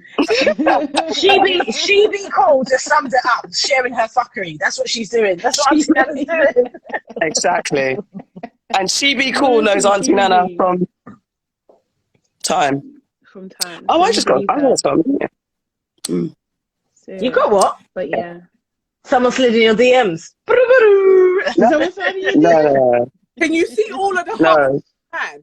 Like at my suggestion for the show. That doesn't mean that. That doesn't mean that. People need to actually type it in the comments and tell me that that's what they want to hear, because those hearts could mean anything. And even if they did, it's not every request gets what? Yeah. My DMs are from me. Exactly. Come on, this. Like literally, it's like. Yes, Don Dobby. She does. She's doing it in experiments. Yes. Yes, like an ant farm. You know you want to watch this. You know you want to watch this show. Like the aunties go dating. You know you want to watch this show. Everybody. There's enough housewife shows around the whole of American states for people to watch to get their kicks. The thing is though. Are you watching? No, not yet. Anyone watching it? No. Oh, it's so good. But I can't. I know. I can't lie. No. Can I just say?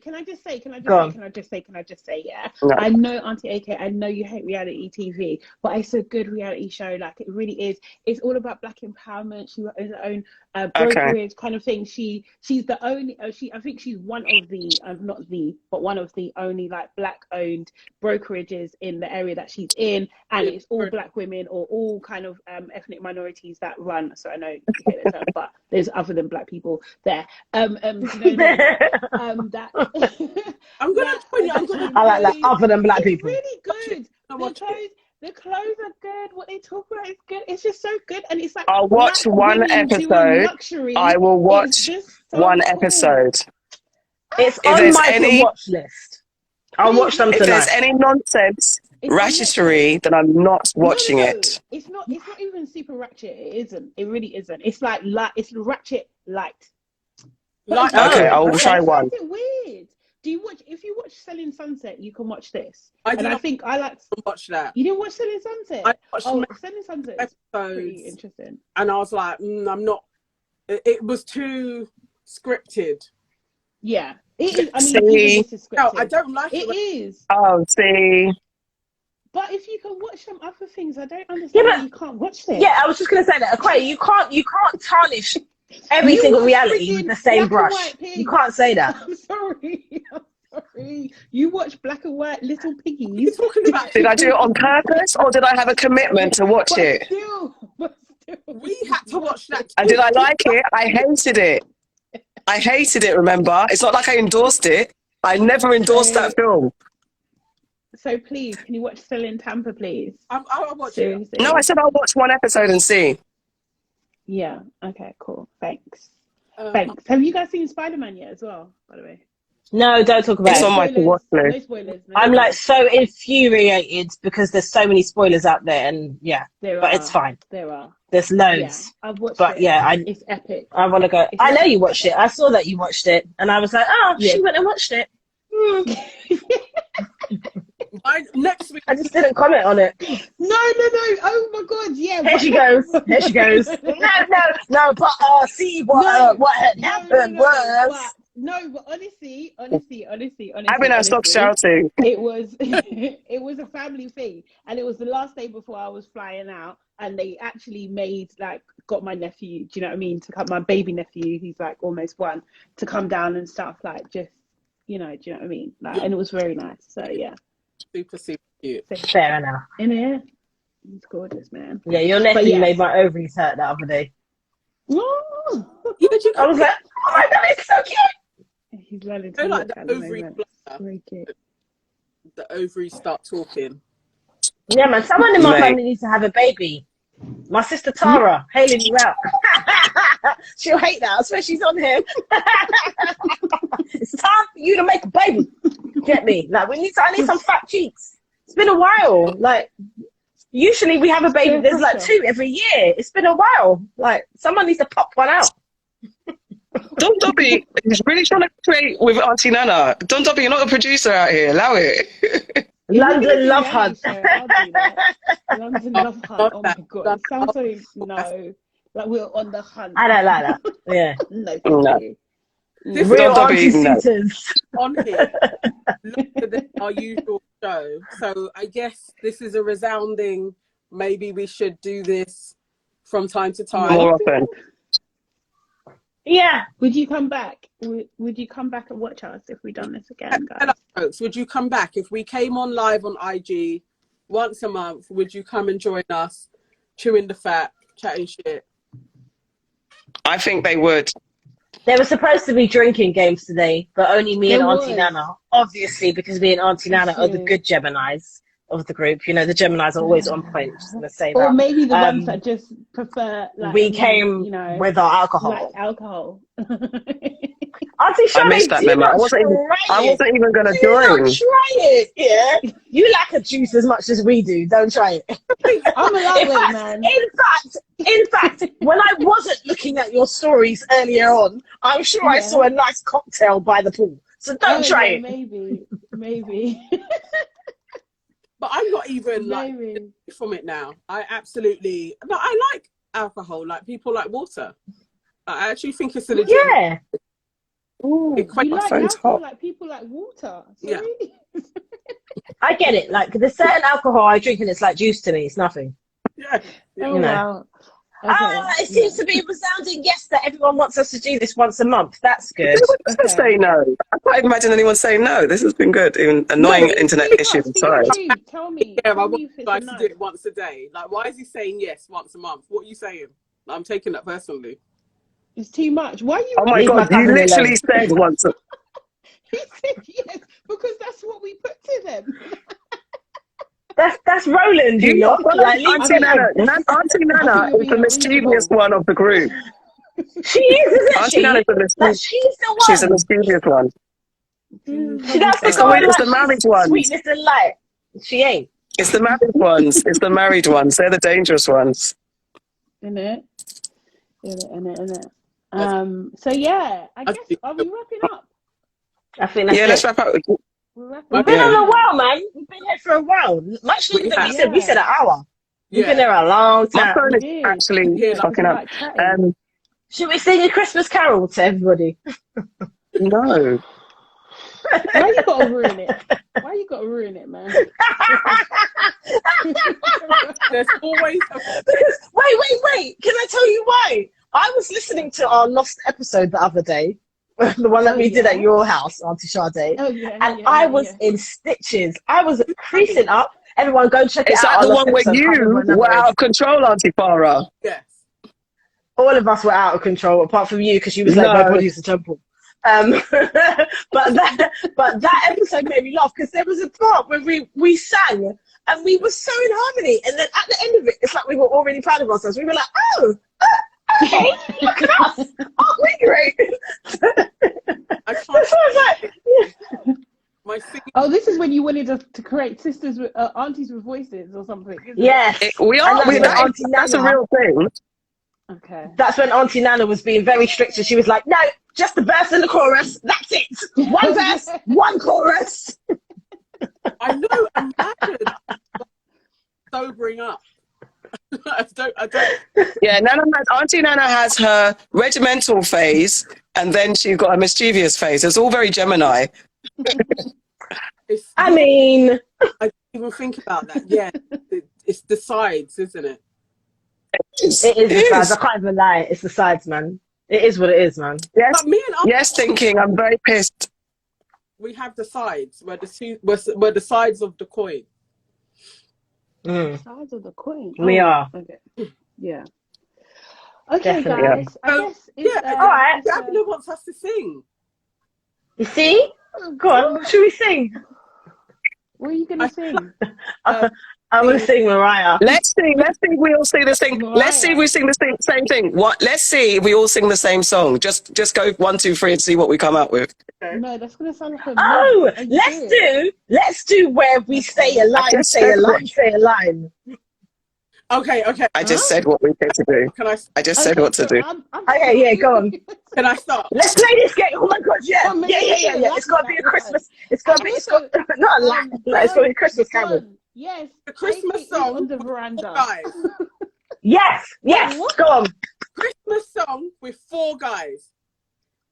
Stay now. Stay now. E17.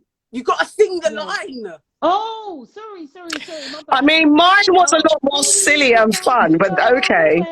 Yeah, I'm not up for that song. I don't want to sing that song. No. See what I'm saying? I don't want to sing that song. Aunties, AK, what were you going to say? I'm not playing now because I literally said, what were you going to say? I can't remember now. No, Old age is getting to you. Why don't we all sing it on the count of 3? Why don't we all sing a song and see if we're singing the same song? Like, okay. I'm just like, it was psychic. That's going to sound like a men. That's going to sound like cats dying. It does. It is. Isn't it? Okay. Well, we're trying to see if we're going to match. Yeah. Let's just sing with Jim. Oh, okay. No, that's okay. Okay, all right, fine. Away now. Okay. No, I'm not saying that. I'm not going to do that one now. Okay, cool. Who's going to count it in? 1, okay. 2, 3. Good King Wenceslas looked out. High in heaven. Ding dong, bell in the sky. It's the angel singing. But hold on, why did you not pause? I was saying Good King Wenceslas. Hosanna. Yeah. Why did you not all pause? Nana was like you were doing your rebel thing. What did you say? That's funny. What's your favourite Christmas song, by the way? This is fun. Do you know what? I can't lie. Every time I hear Mariah, it doesn't make me happy. If we're talking about new school, new age. That's annoying. That's what annoys me. I literally, can I tell you the funny story? So it was on the radio and I was in the shower and I was all like getting ready to like go in on Mariah, and my daughter slid into my room and was doing the biggest Mariah performance ever. Like I couldn't even sing because she was just on it. She was just like doing the hand movements and I was like, all right, calm down. I love it. But, I love it. You know, I love it. It was a little bit of me. That song irritates me. I love it. I love it. I actually love it. It's love that song. Christmas. Up and down. We've got Abner saying love it. We've got FP Com saying Lord help us. I think like, stop it, or like it's a bit up and down. You'll never stop us singing, so have that straight, guys. I remember as well when I was in school, when I was in secondary school, I was in the Christmas. I would do the choir every year, and our music teacher, shout out to Miss Jones. So she would have us, you know, like on the first day of Christmas, my true love gave to me. We'd have cards for everything for the first day of Christmas. And she would always say to us, you put the cards up and she'd be like, and down. Like, but after each one, she would say, and down, like put the cards down. So all of us in the choir every year would be like, and down. And she'd be like, don't do that in the real show. And she'd like freak out because she'd think we'd be singing, and down. And we never did. That's what I would literally do that. With good Catholic girls. We did it up until like the last minute, and then she was like, oh, phew. They behaved. We would do it. No, that's such. Yeah, she made up a whole new. And she remixed a few Christmas carols with Miss Jones. Right, Away in the Manger. She spiced it up. Caroline Archer, if you was in here, you'd be able to agree with me. You know, there were certain things that she did.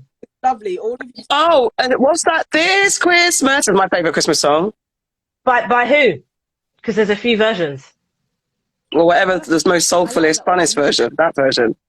I like the pose. Oh, the real nice. one. And you know, like the Irish. This Christmas. Which Irish song?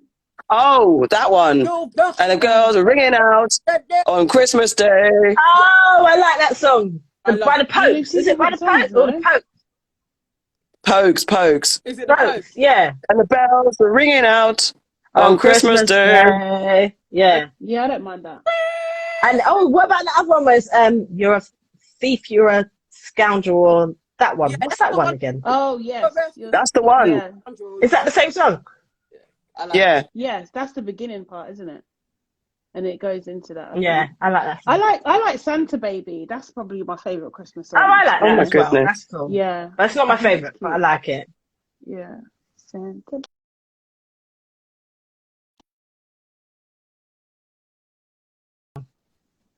I don't want to hear All I Want for Christmas. It irritates the soul. I love it. it. I love it. It really gets me going. In No. the mood. No. Yeah.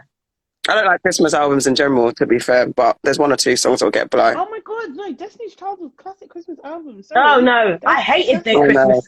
Oh no, No. absolutely not. Loved it. Absolutely detested their whole Christmas No. thing. Detested it. Awful. No, Put it away. Oh, No. fans? No. No Destiny's Children. Okay, Not round Who here. are you guys? Who are you? No. Stick to the hits. Okay, That's not it. I don't mind. Yeah, the 8 days of Christmas, I don't mind. That's not so bad. That Christmas, it's because their runs are really cute and that. But generally, Hate Christmas albums annoy me. So on the nose. Hate it. Okay. I think we should wrap up now, guys. Yes. I think we should too. Okay, bye. Oh, okay. Merry Christmas, guys. No, wait. Merry Christmas. Merry, you have been watching. Go on, Auntie AK. Do your whole thing. Oh my God.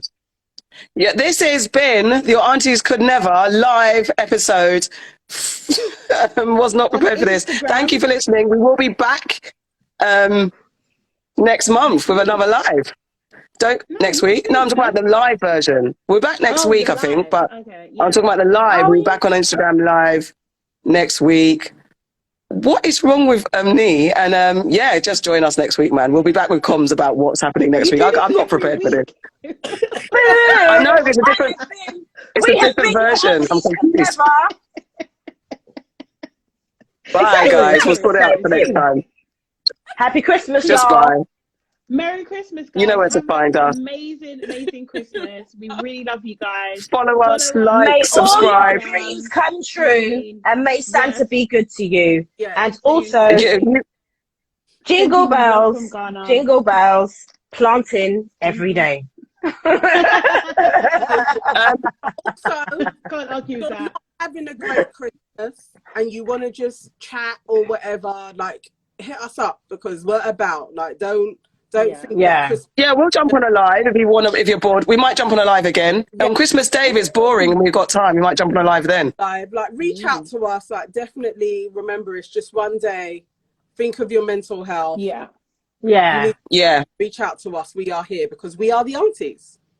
And you can slide into our DM for that too. This is what I forgot to say. Listen to our past episode because that will definitely cheer you up if you're having a moment. Yeah. We've definitely got enough episodes to cheer you up. You can watch us on Facebook and YouTube, or you can listen back to us on all listening platforms. You'll definitely get some jokes if you need cheering up, for sure, from your aunties. You're lovely aunties. We love you. For sure. We love you. Thank you for an amazing year. Thank you for sticking with us. Yeah. Thank you. See you later, guys. Bye. Bye-bye now. Thanks for Christmas. Dun, dun, dun. I don't know the fucking word. How do I Bye. live? I don't know. I knew this was going to happen. What do I do? I don't know. Long moment. You can't leave the party. You've got to leave the party. Tina, to me, you've got to go now. Bye. Jane Moses, why are you joining? We're going now. Bye. If Auntie Nana figures it out. End the live. Press the cross. Press the cross. Press the X. See the X.